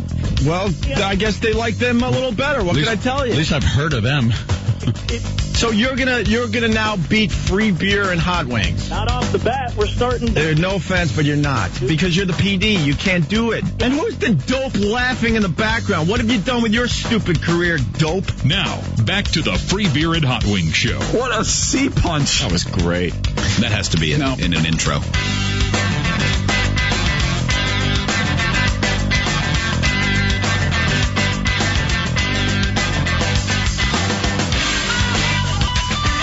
Glad you're with us on a Monday. The Free Beer and Hot Wings Show. Free Beer and Hot Wings. Eric Zane. Joe and Steve, too. A couple of prom-related stories coming up a little bit later on. One involves a huge overreaction, in my opinion. Other people are going to think I'm 100% wrong. The other one, come on, man, let him take her to prom. Social media says he can't. Meanwhile, the carryover started as it was a somewhat of a throwaway conversation at the end of a segment, though it's something I admittedly love talking about, and that would be the potential hypocrisy where, there are times where we see stories and we go, oh my God, I can't believe they're making fun of that person. And then 5 minutes later, we're the ones making fun of someone. Right. That is equally undeserving, but it strikes us as funny. Now, a couple people have pointed out there's no malice in our hearts. In most cases, that's true. When there has been malice, I typically feel terrible later. Typically, not always. Yeah. So then we started the black spot on the soul poll, based on a comment by a reverend who called in that said the fact that we mock and we will mock again, even though our intention may not be bad, it is a black spot on the soul. Mm-hmm. Tom has been waiting. Tom, I inadvertently stole some of your thunder. Welcome. Go ahead. Good morning, gentlemen. Good morning. I've been listening to you guys for a very long time, probably since about 2004. And there's a big difference between you guys and, the people that you initially started talking about. It is your intent. You guys never really go out, intentionally to hurt someone's feelings. You're just doing it for laughs. You guys have an audience and a job to do, and anybody that says you have a black spot in your soul isn't a true fan of the show. Yeah, well, that's probably true. Yeah, that's definitely true. Here's a bite, and that's interesting that you bring that up because, that's what I thought too. And then, but if you're making fun of someone, whether they know it or not, and whether your intentions are to make them laugh or to be rude or to be mean, they could still take it poorly, and it could hurt them, and that puts the person who said it in jeopardy, according to what I discussed with my priest, and that's where that's what I struggle with. But if we look, the difference is, and this is where you should take comfort, is that as someone you were making fun of, in whatever way, shape, or form, called you out on it, you would immediately say, "Look, I'm sorry. We're just doing it for laughs. I know, but I did it knowingly. I did it knowingly, and I think that's a tricky situation. And Tom, I have a fly in the ointment. I actually mentioned it to Hot Wings and Joe off the air, and it's one that it's not just a fly in the ointment for Zane, but for us. It's probably my favorite segment of all time. It really is. And just that in itself makes me kind of, I felt my black spot on my soul get a little bigger, like the Grinch's heart just now. Yeah. But the time we did the bit about the family that had a baby in their bathtub when they didn't know they were pregnant. Mm-hmm. And it was really, really funny. So funny, they put it on 2020 with a clip of Zane saying they need to go take those kids away, talking about how hurtful it was to the family. Now, that said, they were hurt by it. And rightfully so. If it had been the other way around, I probably would have been as well. Yeah. That said, if you said, all right, so you're never going to play that again, I would say, no, absolutely we're going to play it again. There you go. Funny. Right. That's a black spot on my soul. That's what you're doing. One more thing you got to keep in mind is a lot of people have very thin skin. If you can't take it, don't dish it. You guys obviously, you can take a couple of jokes here and there and whatnot, but a lot of people have very thin skin. Your effort. They're going to take it to heart, even though it's something All silly. right, if you get to heaven before us, please drop in a good word. Leave something in the comment box. Thank you, Tom. He's not getting in. He listens to the show. Yeah. He's justifying us. I hear Eric. I'll be one of the first in, so don't worry about me. Yeah, that's true. Eric joins us. Hello, Eric. Morning, guys. Now, yours goes back a little ways. Hot Wings said that mocking people is not against the Ten Commandments a while ago. Right. Yeah. Okay. Oh, okay. Yeah, if you want to dig into it a little further, I mean, just like in adultery, it could be lusting after someone. If you really want to look at it, killing somebody would fall under making fun of and picking on somebody. Wait, so you could say that. I'm sorry, what? You held for that? So, like, if I said your voice sounds stupid, it's like I murdered you? Yeah. Exactly. What are you, stupid? No, it doesn't. No, that's not. No, I thought you were gonna actually have something. That's a terrible interpretation of the Ten Commandments. Sorry, Eric. It was a good try, though. Right, yeah, it wasn't. I mean, it was bad try. Awful. I said that. He was on hold for like 8 days with that. Everybody gets a ribbon kind of way. Yeah, like exactly. middle school track meet kind of way. Yeah. Well, I knew what you meant, but I just had to make sure he knew that it was bad. You're very bad. Yep. This hour brought to you by Schneider. They've delivered rewarding truck driving careers for 80 years. Get the respect and compensation you deserve at Schneider.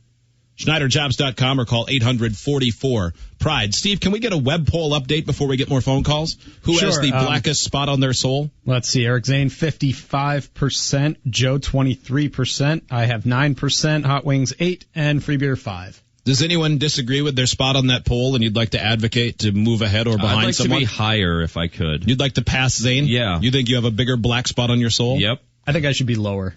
You think Hot Wings has a blacker soul than you? I think Or you so. think I have a blacker soul than you? Yeah, definitely you. I can't. Oh, yeah, lobby. I think you're definitely blacker than can't, both of Steve. I can't lobby for one to have more black. I feel can't do it. I feel like your soul gets more black by you implying you saying that mine is black. Yeah, I'm not. I can't jump into that. I just want to win. I'm very competitive. Joe's actually really gunning. I have the fire. Joe's gunning for it. He's Joe, got the eye of the I'd have tiger. voted for you. Thank you. I've been voting for me this entire time. You keep clicking. I've been clicking away. It's just not happening. Delete cookies. Click again. Jay joins us. Hi, Jay. What do you say? Hey, guys. Amen. Go ahead, Jay.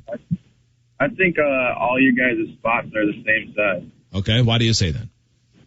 Because basically, like, according to the Bible, that when one of you guys makes fun of somebody or says something about somebody that's damning to your soul, and the rest of you kind of feed off of it, kind of like misery likes company. So if somebody made a crack and someone said, "Hey, that's not right," they wouldn't get as big of a black mark for that joke. Unless they were like secretly in their head, like laughing and thinking. Okay, all right, gotcha. Like, so if we're around, you can smell sulfur. Is that what you're saying?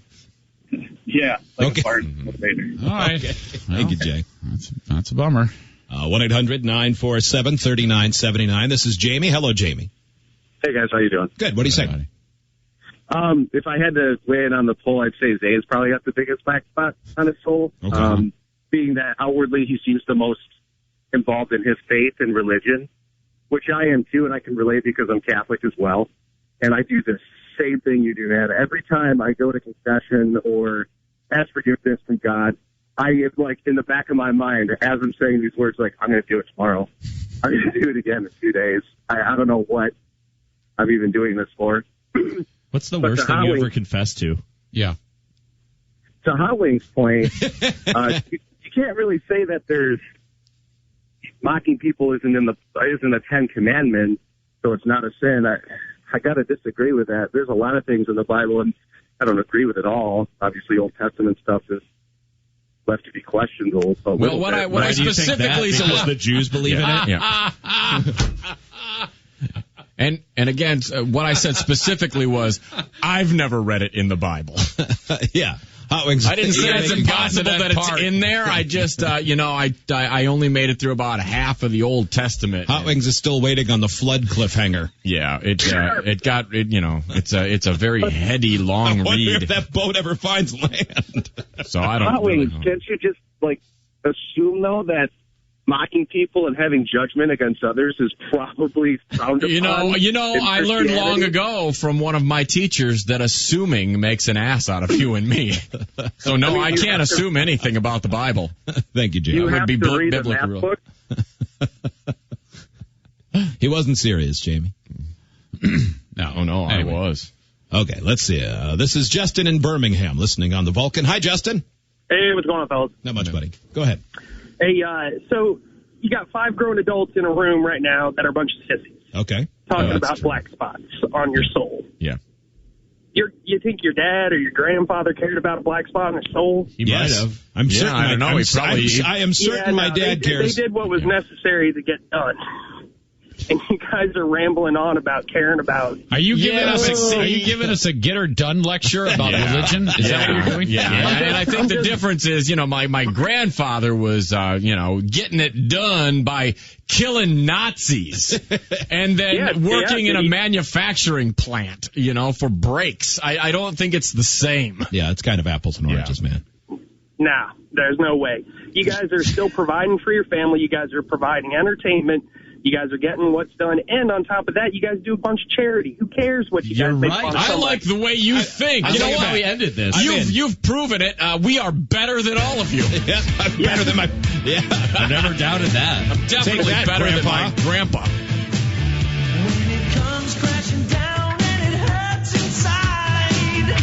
The black spot on my grandpa's soul was caused from eating Vicks. Yeah. Grandpa thing to do. That was in the form of pancreatic cancer. 2 fingers for breakfast? You bet. Yum. Let's see. Wait a minute. Okay. There's 2 more calls. One of them will probably make everybody mad. I won't tell you which one. This is Martin. Hi, Martin. Hey, how you doing? Good. You have a Bible update. Go ahead. Yeah, absolutely. If you want to take a look at the New Testament, which is what all Catholics are basing their religion off of, is the fact that Jesus says on there, do unto others as they would do unto you. Mm-hmm. So if you don't have a problem making fun of people, why not let her go, let her snap? Wow, that's it. That's an interesting loophole. That is. I mean, that is pretty much true. I love it. Yeah. And people are making fun of us right now. People do unto us so hard. So damn hard. Oh, yeah. I want somebody to do unto me all over my face so I can do it back. I get done upon all the time. This is Eric in Albany. Hello, Eric. Hi, just want to let you guys know. Actually, this is for Zane. Zane, why are you so brainwashed with religion? Why do you live your life by that book that was written thousands of years ago? It's like a roadmap to a boring life in fear. Eric, why do you do it? I don't know. If your question is why am I brainwashed? And why are you preaching it on the air when you're supposed to be making fun of people? I would never ever take my personal belief about religion and expect you and tell you to do that. So let's be, you can say a lot of things about me about this discussion, but there is no way that I would ever do what you just laid down on me. I was simply stating that, man, I'm living a double life. You were talking about, sorry to interrupt, but you were talking about how it represents for you. Yes. That's definitely off. I don't think there was a lot of conversion. I have done this long enough on this radio show to know what is appropriate coming out of my mouth, and I don't feel in any way like anything I've done is inappropriate. To telling you how I have to deal with this. Eric, to that point, why is it okay for you to call and do what you accuse Zane of doing, and that is tell him how to believe? I didn't tell him how to believe. Well, you did. You said he was brainwashed. Come on, yeah. I guess you did just ask. I mean, you can use. Oh, you're asking me why am I brainwashed? I don't know. Yeah. I don't have an answer for you, but I do believe that. Yeah. So, I mean, you're welcome. It seems like you want to pick a fight with me, but I'm not going to do that with you because I have no qualm with you whatsoever because this is only me. I didn't want you to I don't want to pick a fight. I just want to bust your chop. Okay. That's all right. That's all right. I don't know. And you can call it what you want. That's fine. I don't. I do the same thing. There's that spectrum of the audience, and there's people on the far ends of both ends of it that anytime we mention religion, it's not religious enough or it's too religious. Right. I think there's probably not a lot of shows. It is, and you got to believe what you believe. And what I believe is, I mean, I would have to sit down and really get down to brass tacks with you or anyone. And, it's a little personal. And for me to say that is, to me, substantial, because I'll share anything with you for the most part. But for me to really get down to why I believe what I believe is unbelievably deep within. And I don't think it's appropriate for me to share it, because it's only me. I don't talk about it with anybody. Absolutely. We're talking big picture here, Eric. But there's the people that, you got to convert people, and conversely, there's the atheists who email. I would never do that. Yeah, I don't sit there and beat anybody over the head about it. I might make cracks here and there, but when you get down, you can tell I'm being genuine and real about it right now. There's nothing funny to it. It's just just me. At 22 after the hour, a guy is tagging, vandalizing. Mm-hmm. And then there's a plot twist. Okay. You'll want to hear it. We'll take a break. It is the Free Beer and Outwig Show.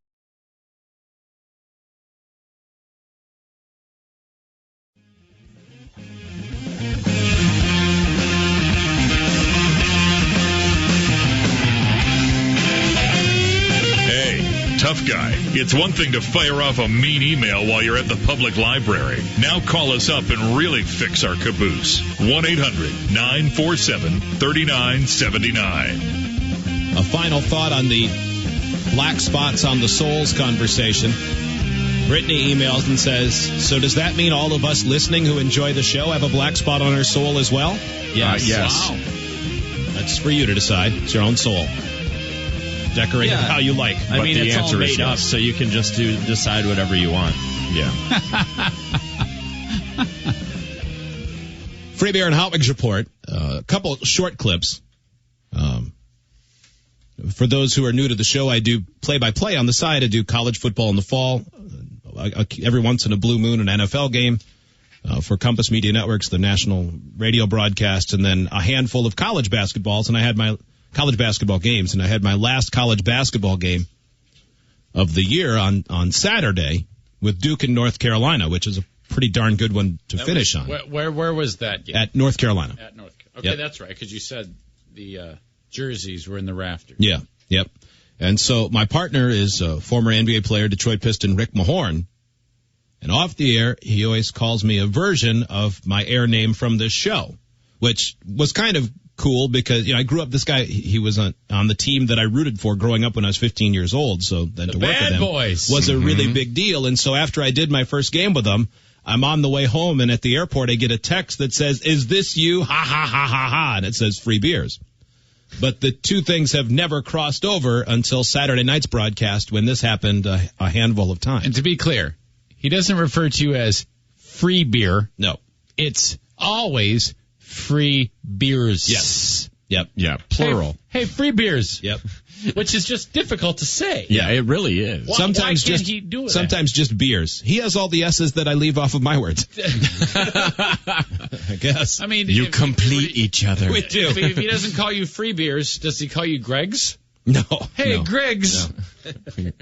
So this was during I think we were on a lot of stations on Saturday night. So yeah, you said you were in New York City and San Francisco covering this game. And so, but even if we weren't, even when it's not it's still 50, 60 stations, and almost all of those people have never heard our show. So it had to be confusing when this happened. They've got 5 sprained ankles on this team, and maybe the biggest one, Emil Jefferson, his is the worst as far as the damage goes, but they'll need him off the bench. He's a big that you like, Rick. Yes, I love the way he plays with his energy, his intensity. You're going to need that. But this rivalry, man, I tell you, free beers, this is one of those rivalries you say, man, you just want to see this game start, and you want it to end in a one-point game. So it's a bloodthirsty bath game here, and everybody's looking forward to it. People are like, why did he say that? Yeah. He just said free beers in the middle. Like, I'll tell you, is he doing a Kevin Nealon bit? That sounded crazy. It did. Yeah, if you were just an average listener, you go, what the hell happened to Rick there? Why did he say that? Come on, free beers, it's got to go. What? And when I was pulling the clip, I was hoping that you would have reacted in some way or even chuckled or anything, but you just kept. No, I was stone-faced. Yeah. No, and he did it in the middle of his soliloquy there. Yeah. So, by the time he got to the end, it would have been weird for you to address it anyway. Right. It happened 3 or 4 more times in the game. Thanks, Rick. My name's Greg. The end of the broadcast, I had a moment where the outcome was now complete, but it was just a matter of running out the clock. Yeah. And this was just a minor moment where I guess my brain had already gone back to the hotel. Tyus Jones rebounds it, saves it. Justin Jackson will dunk it with 3.8 seconds left. But that's going to be too late for Duke. Has the football. What am I doing? What happened? My brain left with 3 seconds left in the game, apparently. After the Jackson grass down there. Yeah, where am I? What am I doing? Yeah, free beers. What a pro. Free beers. Tell you what, free beers, man. You better get your cracker ass in gear. You stupid old white fool. It's okay. I want to go hit on ladies. Yeah. Hey. Rick is a playboy. He is to his wife only, as far as we know. No, well, but he flirts. Yeah, he's a huge, he really flirt. is. Yeah, you know. I've never seen anyone who is better at it. And you said that you'll be at the restaurant and there's like a 21-year-old blonde, and he'll do his thing. He'll work his magic. And they're like, ooh. They tip over and get the vapors. Yes. I do declare. It's amazing. It really is. Your chocolate essence is just got me. Like they'll be walking by, they're not even at our table, and they'll walk by and he'll say something. And next thing you know, he's like at our table the whole time. Daddy wouldn't want me talking to you. There's something magnetic about your personality. I bet you'd split me in two. I bet you still a bad boy.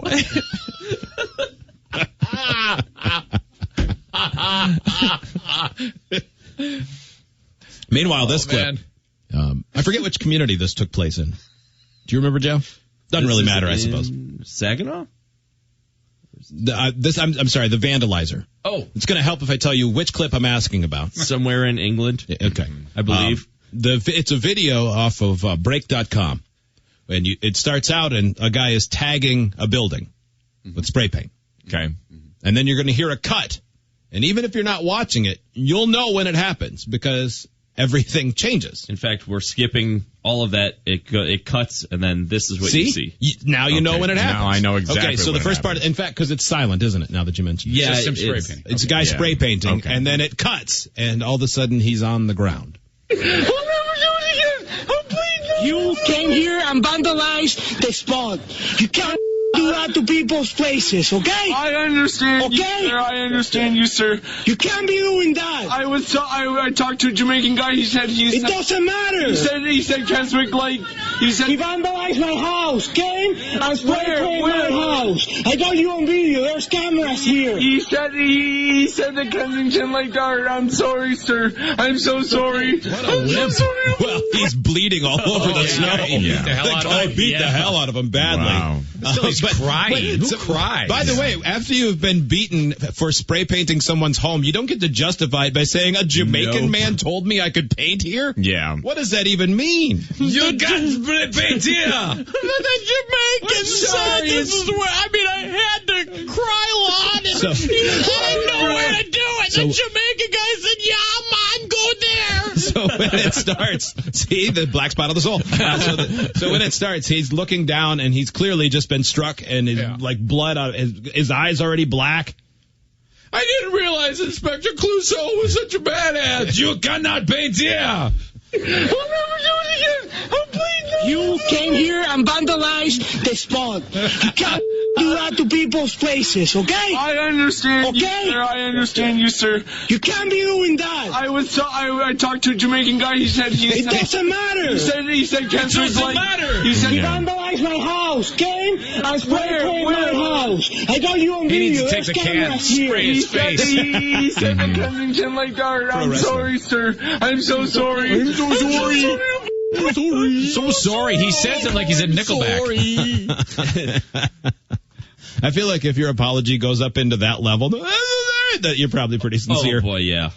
At the very least, right. He was very sorry he was caught. He is just a hippie. 2 minutes later. 2 minutes later. Oh, man.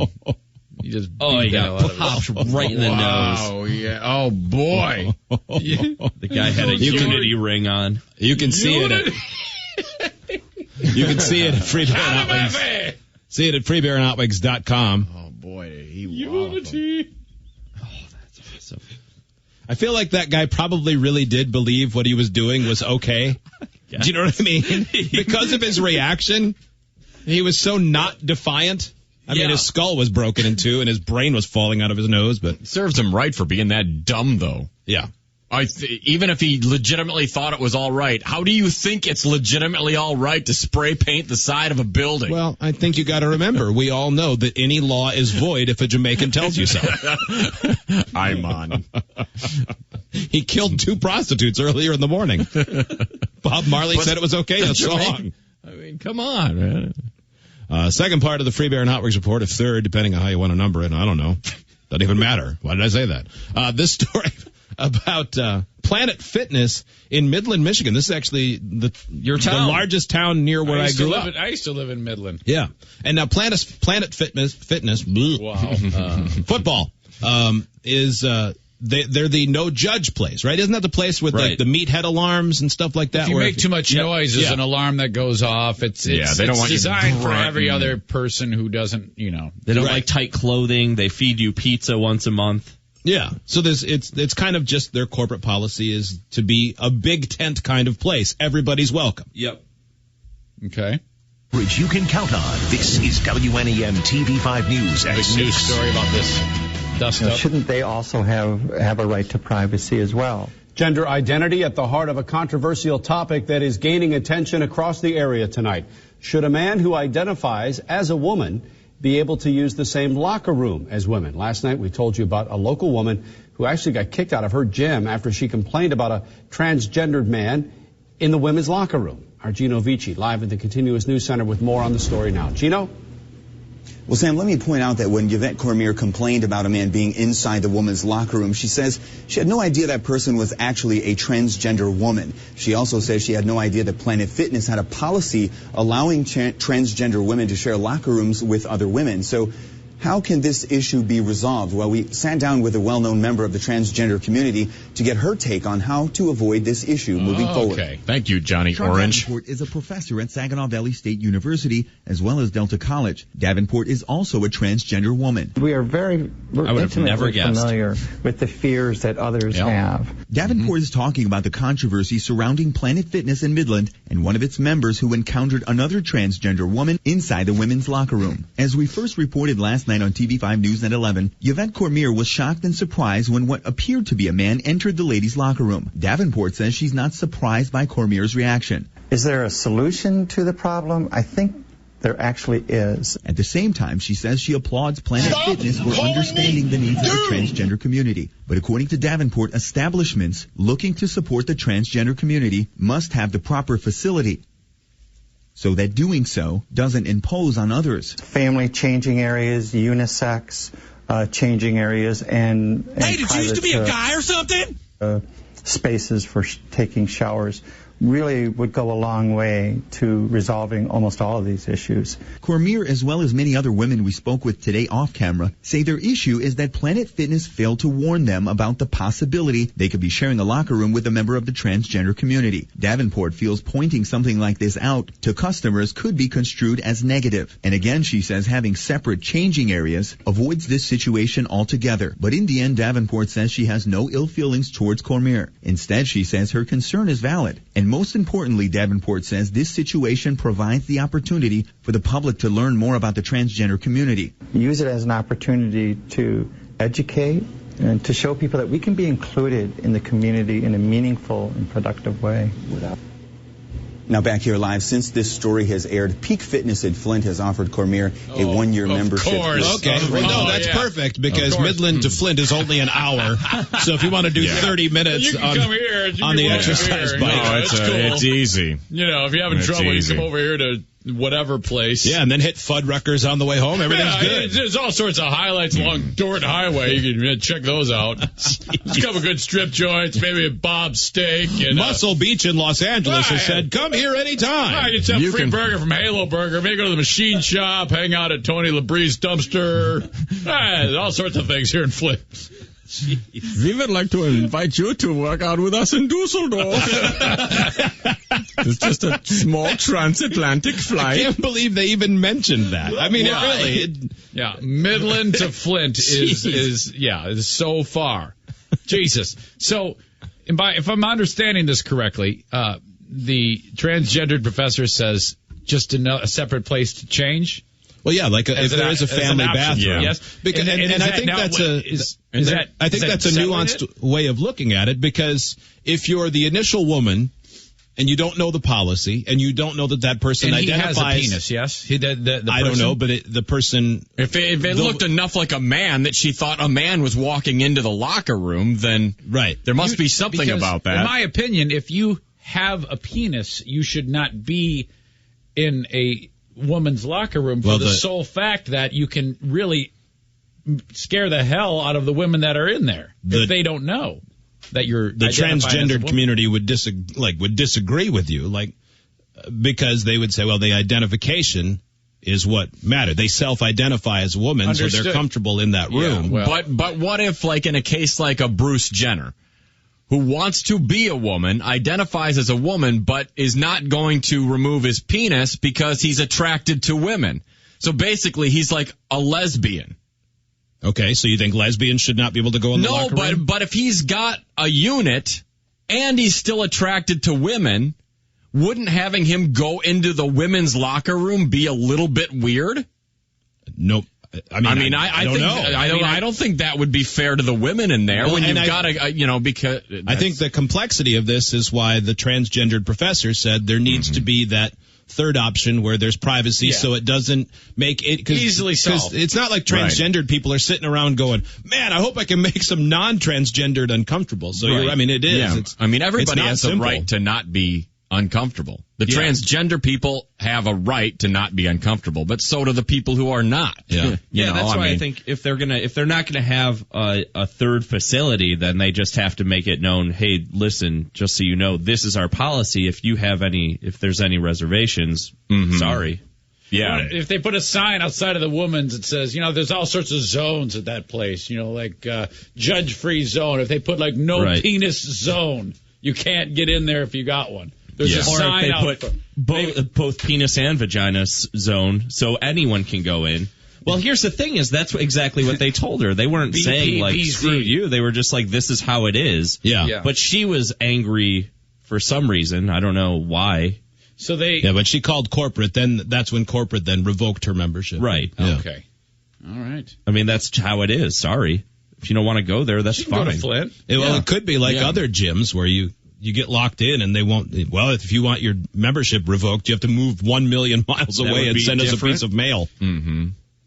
I wish this type of dust up would happen at the Y. That would be great to see how they'd handle it. If there was, what I mean? It might not be the same, or maybe it would. Who knows? Oh, they would cast them out and stone them in the parking lot. Oh, at the Y? Yeah, for sure. I was trying to give them a little benefit of the doubt. No. They're right there in the parking lot, stoning. They believe in Christian fitness. Rachel joins us. Hi, Rachel. Hey, guys. Love the show. Thank you. Yeah, you do. Hey, I love you. What do you say? I was calling because I wanted to just say, as a straight woman living in the South, who cares if a transgendered woman is in the bathroom with you? They're not out to have sex with you. They're out to change clothes at the gym. Yeah. It's not a big deal. And I'm sure there are gay women in the bathroom all the time who are attracted to other women. Nobody makes a big deal out of that. Yeah, but what if there's a man in there who identifies as a woman who has a gigantic penis flopping around with all sorts of women? Some might be 13, younger people. Don't you see their point of view that could be God, this is really strange. That doesn't mean they're a threat or a bad person, but you're right. But, it's as far as people being uncomfortable, it would be. I would much rather, for me personally, without knowing, I would much rather be in a men's locker room with other men who might be gay, absolutely, than I would a woman, a lesbian woman. You guys also said earlier that it was someone's right to not be uncomfortable. It's not your right to not be uncomfortable.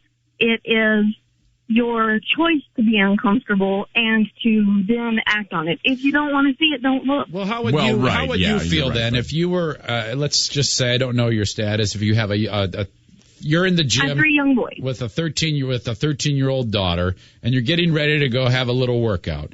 And there's a man who identifies as a woman who hasn't done anything to change his genitalia right next to you with a giant floppy penis right there.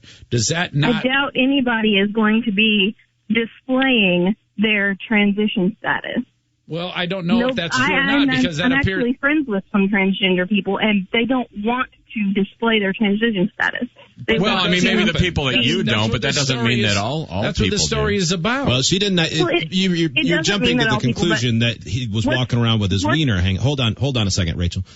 She noticed him because he was a large-bodied man that was obviously had been a man and was transitioning. It wasn't like he was walking around nude with a half-seat. So are you saying like Adam's apple, big giant face, man? Yeah. You know. But if somebody is in that stage and they're allowed in, they're also allowed to be nude. Right. So just because some people might not be comfortable with that, you've got 3 young boys. For instance, if a woman is going through a transition and has had her breasts removed, so from the waist up she looks like a guy, but she still has a vagina, are you okay with her, or at this point him, walking around in front of your 3 young boys in a locker room?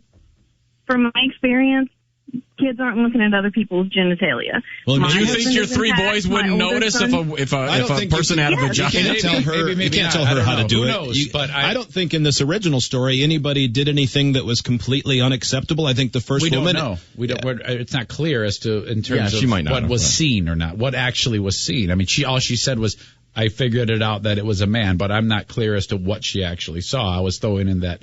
No, I mean, I don't think anyone did anything appropriate as far as their reaction. I think the transgendered person had a right to be in there. Their policy is fine as long as they publicize it. And that woman's shock at seeing someone she thought was a man in there is a reasonable response if you don't know the whole story, which she didn't. And if you don't want your kids in there, then don't take them in there. Mm-hmm. I guess. I mean, basically. We're short on time. We'll take a break. It is the Free Beer and Hot Wings Show.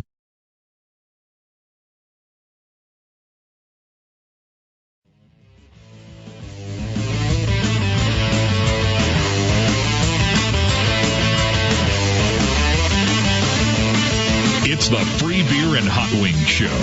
1-800-947-3979. Short segment here, just an FYI, and then at the top of the hour, we're going to 2 different proms, guys. Not really, but it's 2 different prom-related stories. This video, though, was posted by The Circus, Ringling Brothers, Barnum and Bailey. Is this before or after they beat the hell out of the elephant? Well, I think this is, because they had done that press release that they're going to stop doing elephant shows in 2018 when they... Oh, they're really... Yeah. Why 2018? Why not like today? I'm not exactly sure why that I thought that was weird because I saw on one report where they have like a nature preserve where retired elephants have gone. And so the question was asked, well, why can't you just put all the ones you have now there? Why do they have to work for 3 more years? Well, if we don't have elephants in the train cars, it'll throw off the ballast. Yeah. There's some guy with an aluminum bat weeping at that news. Yeah. Because he loves his job of smashing elephant knee.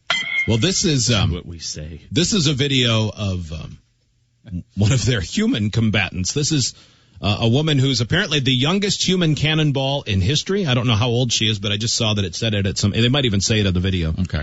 And she's got a GoPro on as she goes into the cannon. You can see this at freebeerandhotwings.com. Okay. This is unbelievable. Joe, you might have to bump ahead a little. Okay. Because we only have 40 seconds. Okay, go back a little bit. Okay. Let it still light. There we go. She's up at the top waving to the crowd, and she's about to go down inside the cannon, and it just gets dark. 7 times the G-force. At the bottom. 20. You have to bump ahead. Ready, she says.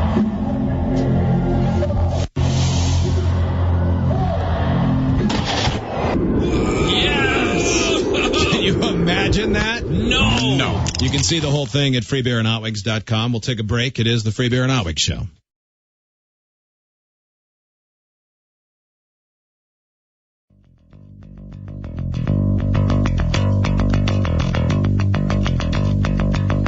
This is the Free Beer and Hot Wings Show. Who am I? I am an actor. I am originally from Iowa. Hidden cameras used to be my specialty. Was married to G.I. Jane. Oh, Joe. Joe? Bruce Willis? Oh. No! Oh, you idiot. Dummy. I didn't say it. You did say it. I didn't say it. You did. I didn't say the whole thing. Yippee-ki-yay, mother bleeper. I heard it. Yeah. I didn't say the whole thing. You did too. You did. You said it. You said Bruce Willis. You gave the Monday to Friday answer. Bruce Willis. And since we couldn't wait for you to reveal how stupid you are, we all yelled no as soon as we had the chance. It's time for the Free Beer and Hot Wings Show.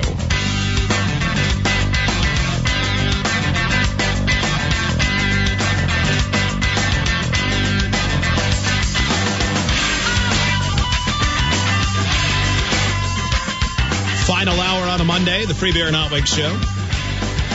Brought to you by AutoZone for the auto parts, accessories, and the advice you need to do the job right. Get in the zone. AutoZone. You see that email from that person who it's probably not a good idea to say their name? With the thanks? I did. Thought that was very kind of them to write that email. I think you should read that email. Of course, that person will remain anonymous. Sure.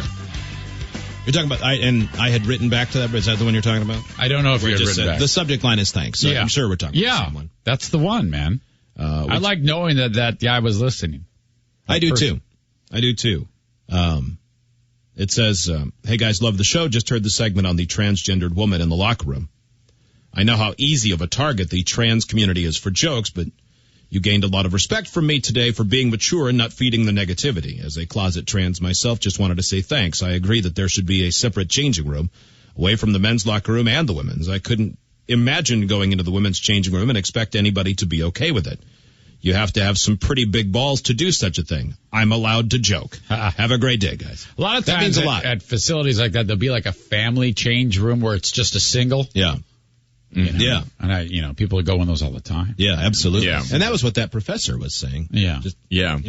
Unless they don't have the facility, but I think a lot of them. And conversely, that would be an option for someone who knows Planet Fitness's policy. Mm-hmm. So if they were uncomfortable at the possibility of who else might be in the locker room, for whatever reason, you could go in there as well.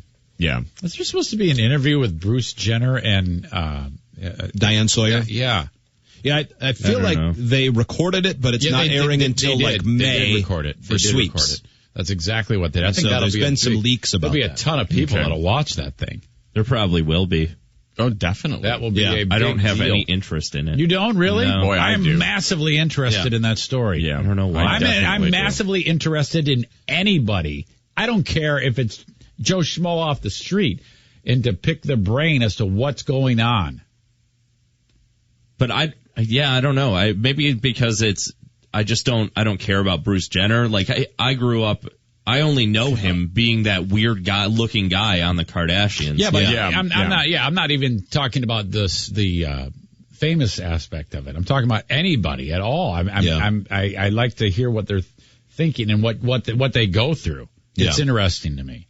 I feel like, and obviously I haven't walked in either of the shoes, but I feel like that is more difficult right now to live in those shoes than it is to live in someone's shoes who's gay and trying to grapple with that, because society is, I think, at this point much more accepting of someone who's gay than someone's transgendered. And I can back that up just by the emails we got from the last segment. You're saying bracketology, gay and transgender are matched up. Yeah. Who has it tougher? Yeah. Would be transgender. I think so. I think so too. I think there's a greater misunderstanding. Accepting. Yeah. I agree with you. Accepting of people who are gay much more so than at this point. Transgender, most people don't understand that. I mean, you might not understand gay, but it's pretty black and white. Okay, I like boys, I like girls, whatever. But transgender, it's like, wow, I mean, you're born one way, and then, because there's actual surgery involved and stuff, if you go all the way, which there's not with gay. Sure. Well, and most people at this point know someone or multiple people in their lives who's gay. But I don't think a lot of people know someone who's transgendered, so it's a little harder to maybe put yourself in those. Do you know if we know a transgendered person? Like, are you aware of someone that we're not aware of? And anyone else in this room? I feel like we've probably met listeners who are transgendered. Yeah, I think we have. In fact, I know we have. I can't remember which location, though, whether it was Albany or Nashville. There's somewhere we definitely talked to somebody who was transgendered. But I don't know of anyone like that we all know and see on a regular basis that I can think of. Mm-mm. But yeah, the emails, some of them. Is there any hatred? Is there any hatred? I just don't get it. I haven't seen. I'm just curious. Only one or two. I don't want to make it seem like it was a barrel full. Yeah. So 1-800-947-3979. Hey, you guys want to go to prom? Yeah. Yes. Hey, we've never had that happen, and please don't let it, because we couldn't do it. Where, you know how, because high school aged boys can ask older women to the prom, and it's no big deal. Yep. But if a high school aged girl asked one of us to the prom, even if it's in that sort of novelty date sense, I would not be comfortable going. It'd be creepy unless it were someone heartthrobby and really famous.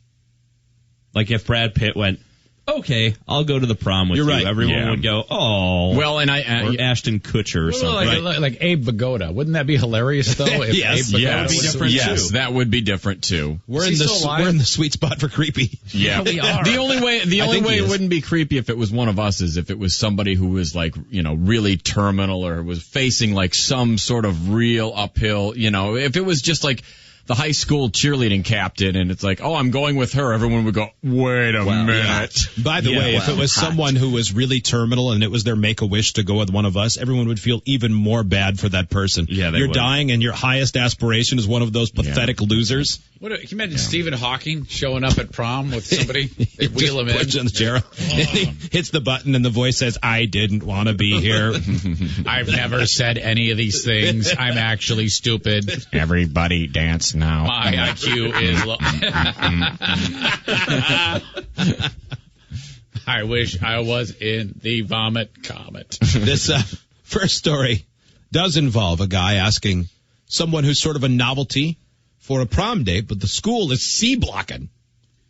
Teenager is getting a lot of love from his buddies and social media. It's because he asked a Las Vegas showgirl to join him at prom, and she said yes. She did. KGW's Catherine Cook is just back from Staten with a story a lot of people are talking about. Catherine? Laurel, at 17 years old, Austin Moore isn't even old enough to attend the show his would-be prom guest performs in, but that didn't stop him from inviting her. The question is, would she be young enough to attend? Like most private Catholic schools, we show honor and respect in whatever we do. Students at Regis High School in Staten obviously we have great academics. Aim high. So when it came to inviting someone to prom, junior Austin Moore set his sights on model, cheerleader, Vegas showgirl Mariah Rivera, a cousin of a buddy, he says. So I jokingly Instagrammed her, and then a week later she replied, and I was shocked. I said, really? Austin asked Mariah to prom, and they agreed on a deal. 10,000 retweets, and she would come to my prom, in my prom group. Meet the prom group. Grant, Julian, and Eric. Oh my God. Those teenagers, man, are hilarious. I mean, they're the stereotype of 17-year-old boys. It is hilarious. Back it up a little bit. This one, the bro number one. In my prom group. Meet the prom group. Grant, Julian, and Eric. Been my buddies the whole way. I was the first person to retweet it.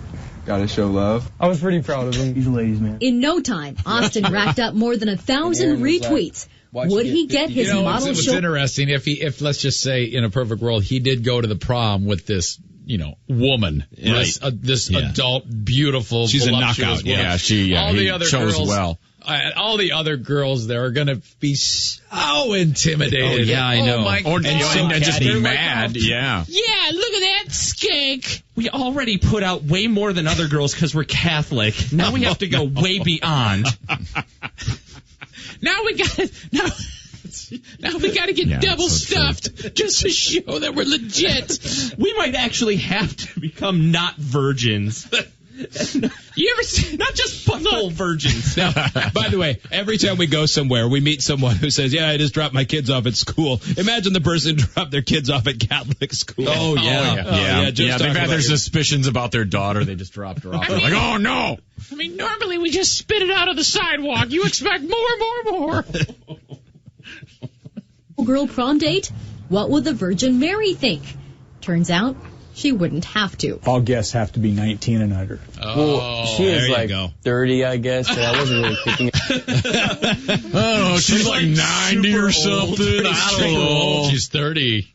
About that at the time. I was just kind of, throwing a shot in the dark. I was just looking at her boobs, and I mean, she's like, that's all. Like a MILF. And Austin's not in trouble. No. We just laughed about it. I said, this just isn't going to happen. The only type of relationship you can have like that is with a priest. Right. No, I still got a girlfriend to go with. There goes the black spot. Wait, he had a girlfriend? I still got a girlfriend to go with. He is a player. Okay, well, that is this kid. A bummer for her. I guess you can take me now. I like the reaction. I guess whoever was interviewing him. It was that babe reporter who probably wants him too. Yeah. This kid's smooth. I'm not 30. In trouble. We just laughed about it. I said, this just isn't going to happen. Is prom ruined? No, I still got a girlfriend to go with. Oh, there's that. What? That's it. Let's have a little talk about how these things work. If you want to keep that girlfriend. To be clear, How about Austin you says hold me his like a bowling ball? girlfriend was always going to be his real date. I think it would have been cool, when I have children, to tell them, I took a model and she was in my prom group and I had all my friends. But at least they'll always know she said yes. We will remember this for a long time.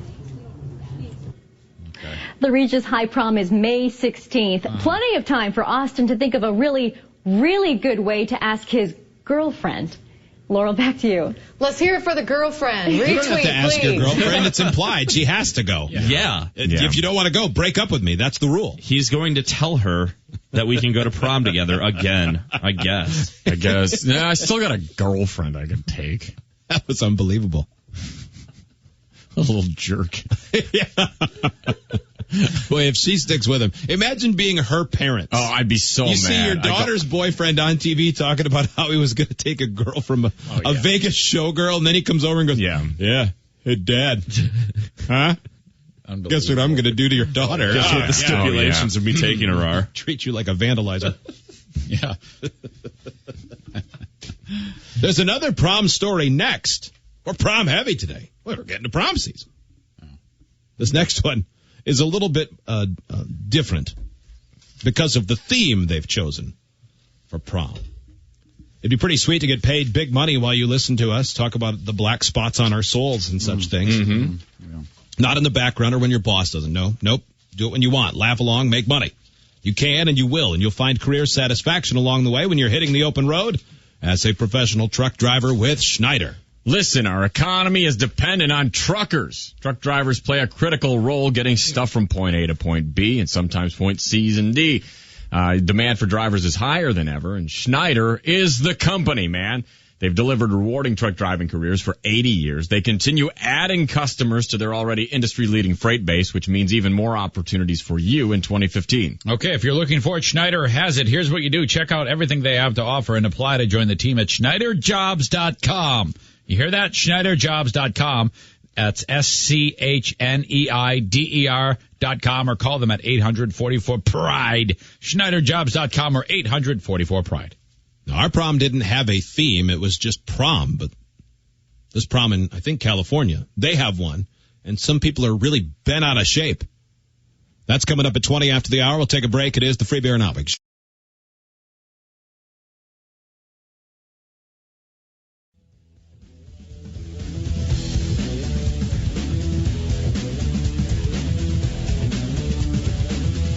If you follow the guys on Twitter, you'll be the first to know when one of them is fired for a drunken Twitter rant at FBHW.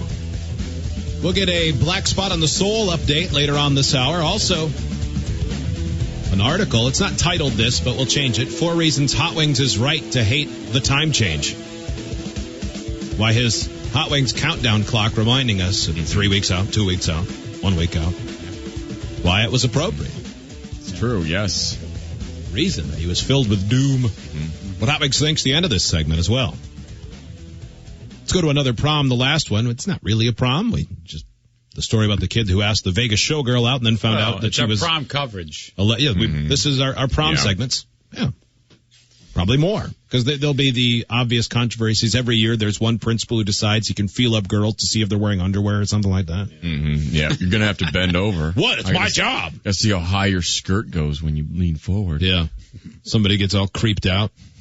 So, I think it was last year somebody decided that they were going to hold everybody in quarantine until they submitted to a drug and alcohol test, and everybody had to sit in the gym for a while or something like that. Oh, yeah, there was something weird. Yeah, there's been a lot of weirdness. But this story, people are upset about the theme. Hot Wings, did you have a theme at your senior prom? We did, but it wasn't anything major. It's nothing that I even remember. It was probably just like a night under the stars. Right. Zane, did you? I don't know. All I remember was the terrible time I had, so it must have been despair and heartache. Yeah. Joe? I never went to prom. Steve?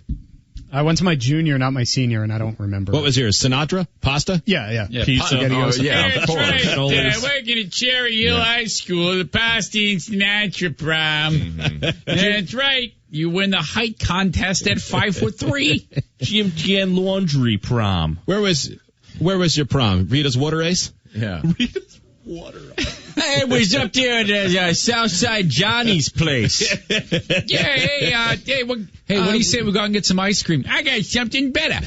What do you mean? What's better than ice cream? Yeah, what is better? What are you talking about? Rita's water ice. Water ice. What? Water. It is delicious. Wait. No, water. Did you say water? No, I said water. Yeah, Rita's water ice. Rita's water ice. That's what you have here in Jersey. It's like you guys were there. Yeah. Mm-hmm. Absolutely. Oh, yeah, we know. Hey, do you guys have any fast food? I'm really hungry for like a McDonald's Big Mac. Yeah, we got this deli. Hey, corned beef on rye. You should see how many pickles they got. Come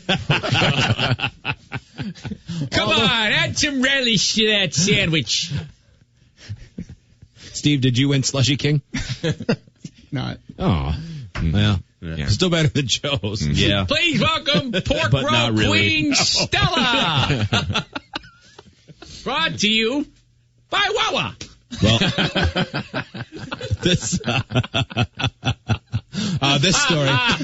You're back there right now. Mm-hmm. You're there. Oh, I miss home. Our theme was tasty cakes for everybody. This, I guess, was it California or Albuquerque? I think it might be Albuquerque. Either way, Albuquerque. This high school is getting a lot of attention because of their prom theme chosen by the senior class. Yeah. Solid news reporting is 9 seconds. First in 9 seconds. They're calling it promunism. Seniors at an Albuquerque school want their prom to have a communism theme. News 13's Lizzie Mitri spoke with students and school officials about the idea that many say is offensive. She's live at the Albuquerque Aquarium. Team, this is where these high schoolers are planning to have their prom next month at the aquarium. But most seniors wanted something much more unique than an under the sea theme. The music, the lights, the decorations, they're all important ingredients when it comes to cooking up the perfect prom. Just get to it. Seniors They at are Cottonwood not. The Classical perfect Preparatory prom is School near fueled by I-25. what amount of booze you can get, and if your chick is willing. Yeah. Somebody's cool mom who rents you a hotel room. That's right. She should say what it really means. Yeah, booze, stinky fingers, and used rubbers. All parts of prom. When people think of prom, their greatest memories come from how many Christmas lights were hung. I just felt bad. My daughter's going to prom. The decorations, they're all important ingredients when it comes to cooking up the perfect prom. Seniors at Cottonwood Classical Preparatory School near I-25 in Paseo voted online this week for the theme of their prom this year. They wanted promunism, so that's what got voted for the most. That's right, promunism. Jeez, a play on words. Mm-hmm. Commies Well, and you know that's how it enemies. happened. Is somebody just thought of the name. Yeah. It's hilarious, man. The name's awesome. This is just how Red Dawn started. Yeah. A communism-themed prom. We have a lot of jokesters in our grade, so they kind of wanted it to be funny, and a lot of them are really intense with like politics and whatnot, so they just came up with communism for some reason. But communism can conjure up images like politics and whatnot. I like to do funny stuff, I guess. I mean, it's that they talk about stuff. I don't know. They're all nerds. I mean, But communism can conjure up images like this. Not a joking matter, say students who asked to be anonymous.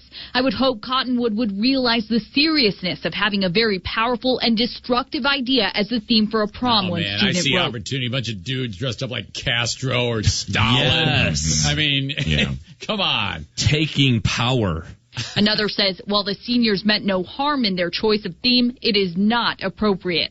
They take all the sex and all the booze, put it in the middle, and everybody gets an equal share instead of the cool kids getting all of both. Even the nerd gets a taste. Everybody gets a turn on the bicycle. Right. Right. Our students are in an international like the senior slut. Both men and women. Mm-hmm. Everyone gets to have a baby in the bathroom. Yes. Our students are in an international baccalaureate program.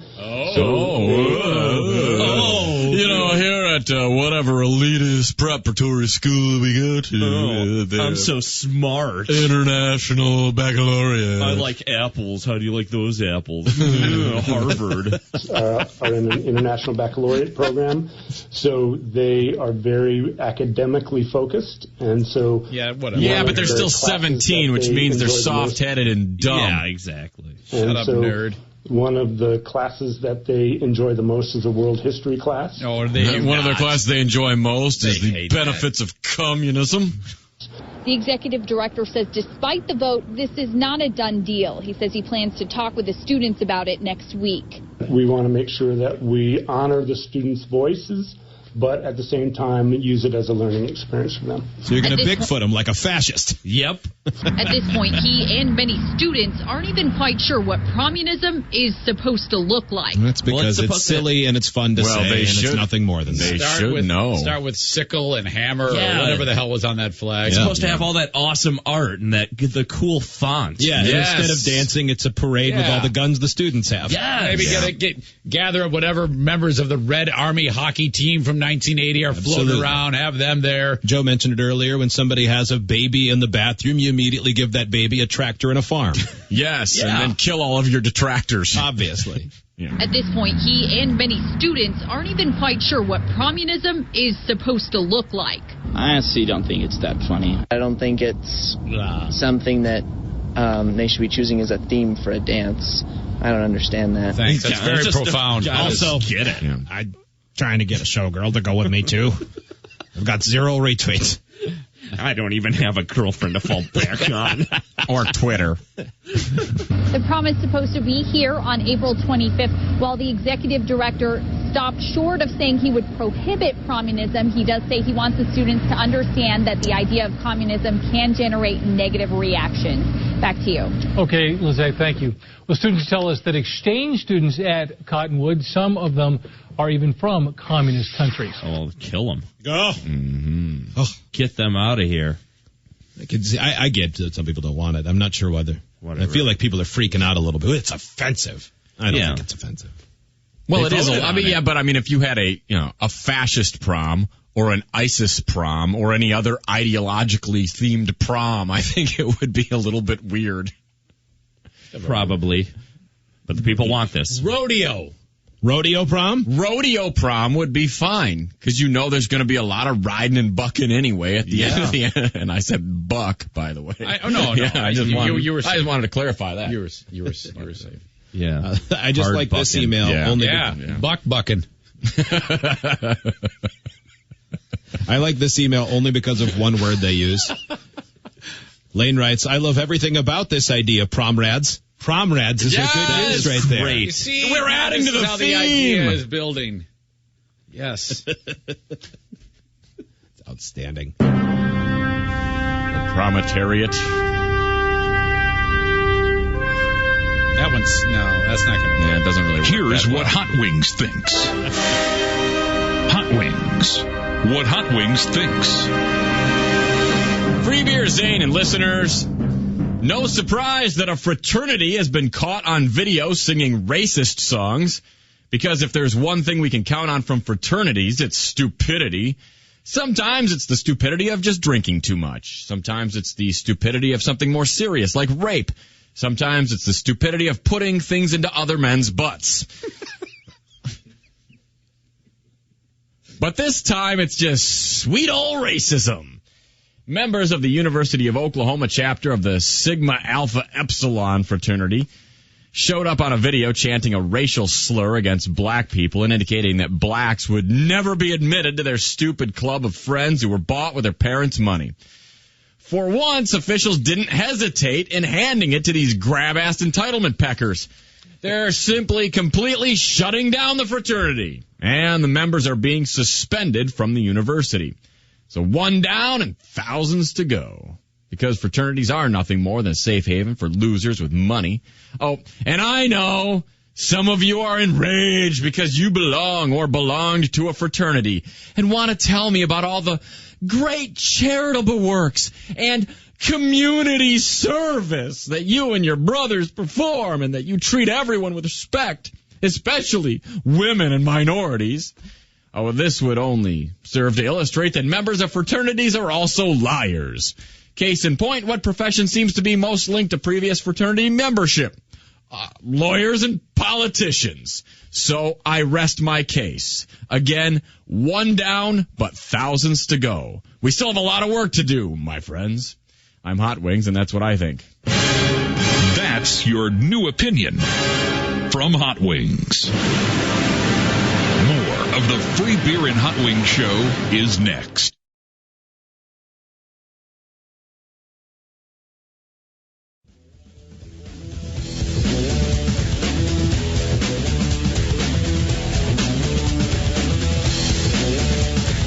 If you think our names are dumb, wait till you hear our callers. The Free Beer and Hot Wings Show. Black mark right there. There was some context for it earlier, but there was a reverend who called in who said that because we mock and intend to mock again, we all have a black spot on our soul, and so the question became, who has the biggest black spot on the soul? Now, he said it was you. No, he didn't. Somebody else did. He said we all have black spots. And there was, after we asked people to rank them, there was a caller who said it was definitely me. But Steve put up a web poll, more science-based. Right. Well, yes. Mm-hmm. How's that looking? What does the audience feel? Zane's still in the lead with 44%, but Joe's closing the gap with 37%. Joe said I wanted it. Yeah. That doesn't matter. Joe's campaigning for it. I guess it does. I mean, Mitt Romney wanted it. Yeah. That's true. Hot Wings and Free Beer tied with 7%, and I got 4%. Jeez. Oh, you campaigned as well. Exactly. Smelling like a rose. Boy, a producer on this show ask her something, and they're going to get it. The audience bends to your whim. That's right. Joe, will you ask the audience to sign up for more VIPs? Please sign up for more VIPs. Steve, could you mention that? Yeah, no problem. Joe, how does it feel to be in the presence of greatness where I'm not even trying? Winning that race. That's a good point. I'm not even doing anything. Yeah. I'm just sitting here being me. It's sheer talent. It doesn't feel as good as being on top. I'll tell you that. But it feels all right. Well, maybe you can overcome and take that championship that we've fabricated. Mm-hmm. Mm-hmm. The black spot. It would feel good. The trophy is immaculate. Mm-hmm. It is. Yeah, it is. In a moment, you guys sound turned on. We'll get to what did we learn. Before that, 4 ways that Hot Wings was right. Daylight saving time. We got a corrective email, though this says savings, so whatever. How it can negatively affect your health. I don't know why we still have that, because everyone hates it. I believe there must be some sort of business advantage that someone gains so that someone lobbies for it. I don't know what that would be, but that's my conspiracy theory. I'll just throw it out there and assume it's true. Before we get to that, though, this story, this is a bummer of a first date. Police in Camden County are looking for a mystery man who stole more than a woman's heart on their first date. Follow me here. This is Gennaro Aladina, a 53-year-old man from Atlantic City. At least that's what who would go out with that guy? Here's my picture from Waterford Township, New Jersey. You may have seen me at various Pastor and Sinatra parties. That's Waterford Township. Waterford Township, New Jersey. Waterford. Sometimes I get tripped up. Everybody takes their profile photo for the dating service next to a light pole outside a stranger's home, right? That's how you do it. I mean, it's like I went to college because I got this Rutgers cap on. Here's a photo of me peeping into homes. This was on Crime Stoppers. This was taken from a victim. I'm famous. Dating I was profiles. voted Piscataway's best eyebrows. Aladina, a 53-year-old man from Atlantic City. At least that's what his OkCupid dating profile said. Police in Waterford Township say he used that profile to meet a woman at Rack's Restaurant and Sports Bar in Atco back on February 26th. I'll meet you at Rack's. Who went by the nickname Gooch, and his date eventually His went back to nickname is Gooch, and somebody agreed to go out with this guy nicknamed Gooch. Tell you what, we meet at Rack's and shoot some stick. Jerseyest story ever. Yeah, the man who went by the nickname Gooch, and his date eventually went back to her house, and that's where he allegedly stole some of the woman's jewelry. Well, anything that happens to her, I don't even care. She went back to the house with Gooch on the first date. Yeah. Oh, yeah. Is that her license plate? She's real selective. Yeah. I don't know if that's just one they're using for the story No, or if that's actually yeah. hers. Wait, so she wanted a Jersey girl license plate, but she couldn't get it in order, so it's JSRY? Yes. Jesry girl? Yeah, it's Jesry. Yeah, well, We know what she you mean, probably lady, thinks but- that. Come on. Is that just code for whore, by the way? No, Because every time I've heard someone say that, I'm a Jersey girl, she's been whorish. I can't imagine that is what the shorthand. Okay, I just want to make sure because Steve, there's a few of them that are stealing that mantle. Any of the women in your family refer to themselves as Jersey girls? How does your wife refer to herself as a Jersey girl? No. Oh, okay. Well, there you go. No. I mean, she is. She's definitely New Jersey, but the term Jersey girl is like now it's associated with Jersey Shore or old IROC Camaros with louvers. Big hair. Or Yeah, you know. Jersey scuzz. Yeah. I don't know. Exactly. I feel like that may not be 100% Using true. a can of Aquanet on their jet black hair to stick out. Yes. I like a girl with a little stink on him. You know, a Jersey girl. Oh, boy. With a, but some local Jersey scuzz. Hair on both lips. And that car, a 2007 red Toyota Solara with Jersey plates JSRYGRL. So And that really that's is her my name. gooch cooch. Yeah. Hey. So now we know exactly what kind of a girl would go home with a guy named Gooch. It's the one with a license plate, Jersey girl. It's Jesry girl. We've all described. You also go by the name Mike Rossman. If you've got any information on this theft, please call the police.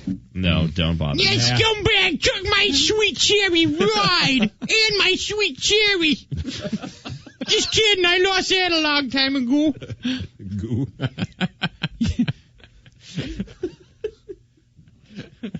Haven't yet booked our trip to Jersey. Hopefully you'll forget about this break at some point. We'll play it. Yeah. Play it that day. Has he come around to scheduling a date, or is he still taking a sweet old time on that? I'm not sure where we are. Yeah. Okay. Wait longer next time. Maybe.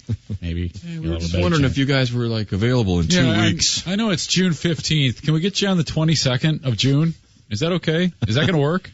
What are you guys doing this weekend? Why don't you wait till one day before the day you want us before you give us a call? Can you guys hold these 17 weekends? No, they're not guilty of that. Oh, there are other places that are guilty of that. Gotcha. Yeah, we're not sure. So can you hold all of these? No. Can you give us 7 dates that would be feasible? If we don't show up at Jersey in the summer, blame Steve. Oh, boy. Not ours, theirs. I feel like after this segment, it's less likely we will. Both. Virtually everyone's alienated. 4 reasons daylight saving time can affect your health negatively. Number 1, you're more likely to have a heart attack. A study in Michigan last year found that between 2010 and 2013, there was a 25% increase in heart attacks on the Monday after daylight saving time. I like savings. Yeah, I can't. Daylight saving Screw time. that guy. It's saving. Good. I'm back. Every time I hear saving, I keep wanting to go, you're saying it wrong. A study in Sweden found you're more likely to have a heart attack for the first 3 days after daylight savings time starts. Work-related injuries are more common. According to a 2009 study in the Journal of Applied Psychology, you're more likely to get hurt at work today. It's It's also more likely to be serious. 3, suicides go up. A study in 2008 looked at 30 years of data and found that suicide rates for men increased for the first few weeks after daylight savings time. So be thinking about that today, Hot Wings. Everyone's like, oh, I will. I don't want to wake up at this hour. Yeah. Number I better 4. just die. It's so early. You'll probably eat more. Maybe not if you went to bed earlier than normal last night, but a recent study found that when people get an hour less of sleep, they eat, on average, 200 more calories the next day. I think this really serves to illustrate how stupid and feeble-minded most people are. I had to get up 1 hour earlier on a Sunday, which means on Monday I'm probably going to be the victim of my own careless accident at work. Messes with you, man. Oh, no. Changes the behavior. We'll get to what do we learn in a moment. It'd be pretty sweet to get paid big money while you listen to us, right? It would make it almost worth it. Do it not in the background or whenever you want. You can, and you'll find career satisfaction hitting the open road as a professional truck driver with Schneider. Truck drivers are necessary. They're needed. They're critical in our economy, and our demand for drivers is higher than ever. And Schneider is the group to go with, man. They've been delivering rewarding truck driving careers for 80 years. They continue adding customers to their industry-leading freight base, so that means that there are even more opportunities for you this year in 2015. So if you're riding around now, if you're like a truck driver now and you're hearing this and you're thinking, man, I am getting ripped off in this current arrangement. Well, Schneider wants you. Or if you're just looking to break into the business, that's perfect. Check out everything Schneider has to offer. Apply to join the team at SchneiderJobs.com or call them at 844-PRIDE. SchneiderJobs.com, 844-PRIDE. What did we learn today? Jake, you're up first. What did you learn? I learned that monster trucks make backyard wrestling look like chess. Steve, what did you learn? I learned that Hot Wings is still waiting on the outcome of the big flood cliffhanger in the Bible. Joe? I learned that there are very important things going on in this world, and all we do is talk about dresses. Eric Zane? I learned if you get kicked out of one gym, it's okay to travel 90 miles to the next one if you get a free membership. Hot Wings? Can I learn 2 things? Please. Would that be okay? I learned a new painful way to get my toes in my own mouth. And I learned that when someone emails me a link from a Bible passage, I will continue to not do that. Wasn't a good one. No. Ryan learned that Eric Zane can go to confession, compliment a man's crank, insult a person's looks, interject his beak into most conversations, wash, rinse, and repeat. He says, love the show and love Zane. Thank you. I love you too. This person learned that Steve's prom was held at Southside Johnny's place. Braxton also learned that all laws are void if a Jamaican tells you so. That's true. Really like that. That is all for today. It is the Free Beer and Hot Wings Show.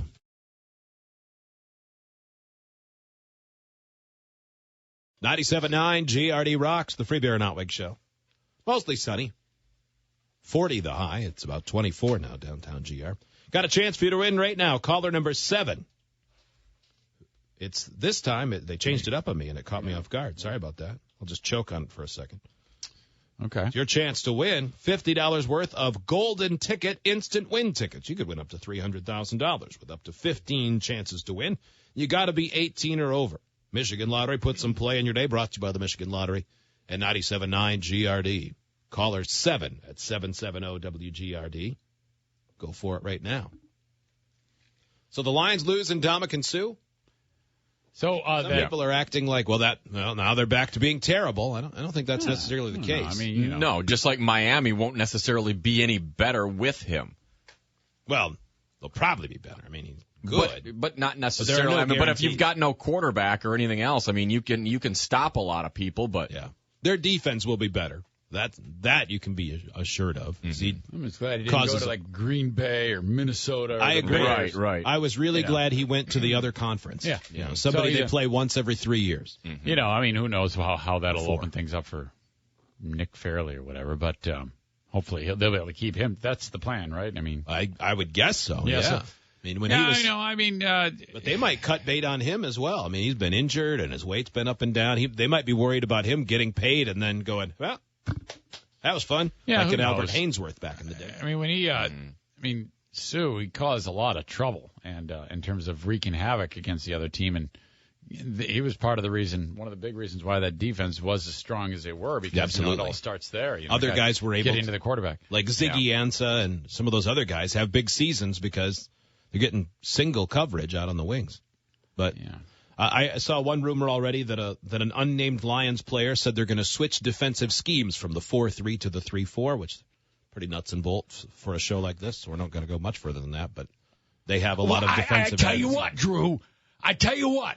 In the Belizean household, we feel, Drew. I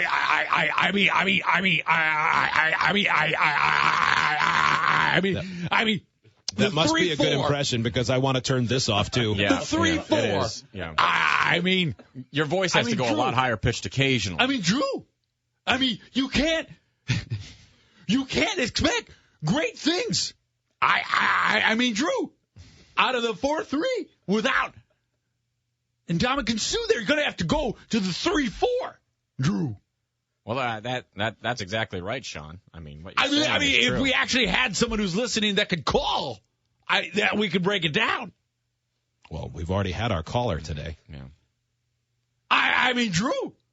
I mean, how do you, as a fan, how can you root? We're going to come back and ask that question after the break, Drew. I would rather they put on 3 hours of RBI baseball from Nintendo, where it's just dun dun dun dun dun dun dun dun. Yeah, over and over again. On the bright side, occasionally they can throw it to a guy impersonating Lou Holtz because that's so timely. Oh, okay. Yeah. That's actually the only time I find that show entertaining is when they it's a nice break. When they do comedy bits because talk about no teeth. Jeez, oh, Pete. Yeah, it's not great. Then again, I don't know. I haven't looked at the numbers. It might do awesome. Well, yeah, I have no idea. I can only speak about my own sensibilities, and I don't. Boring as hell. I don't like his voice. Yeah. I don't need to hear any show debating whether or not Don Kelly should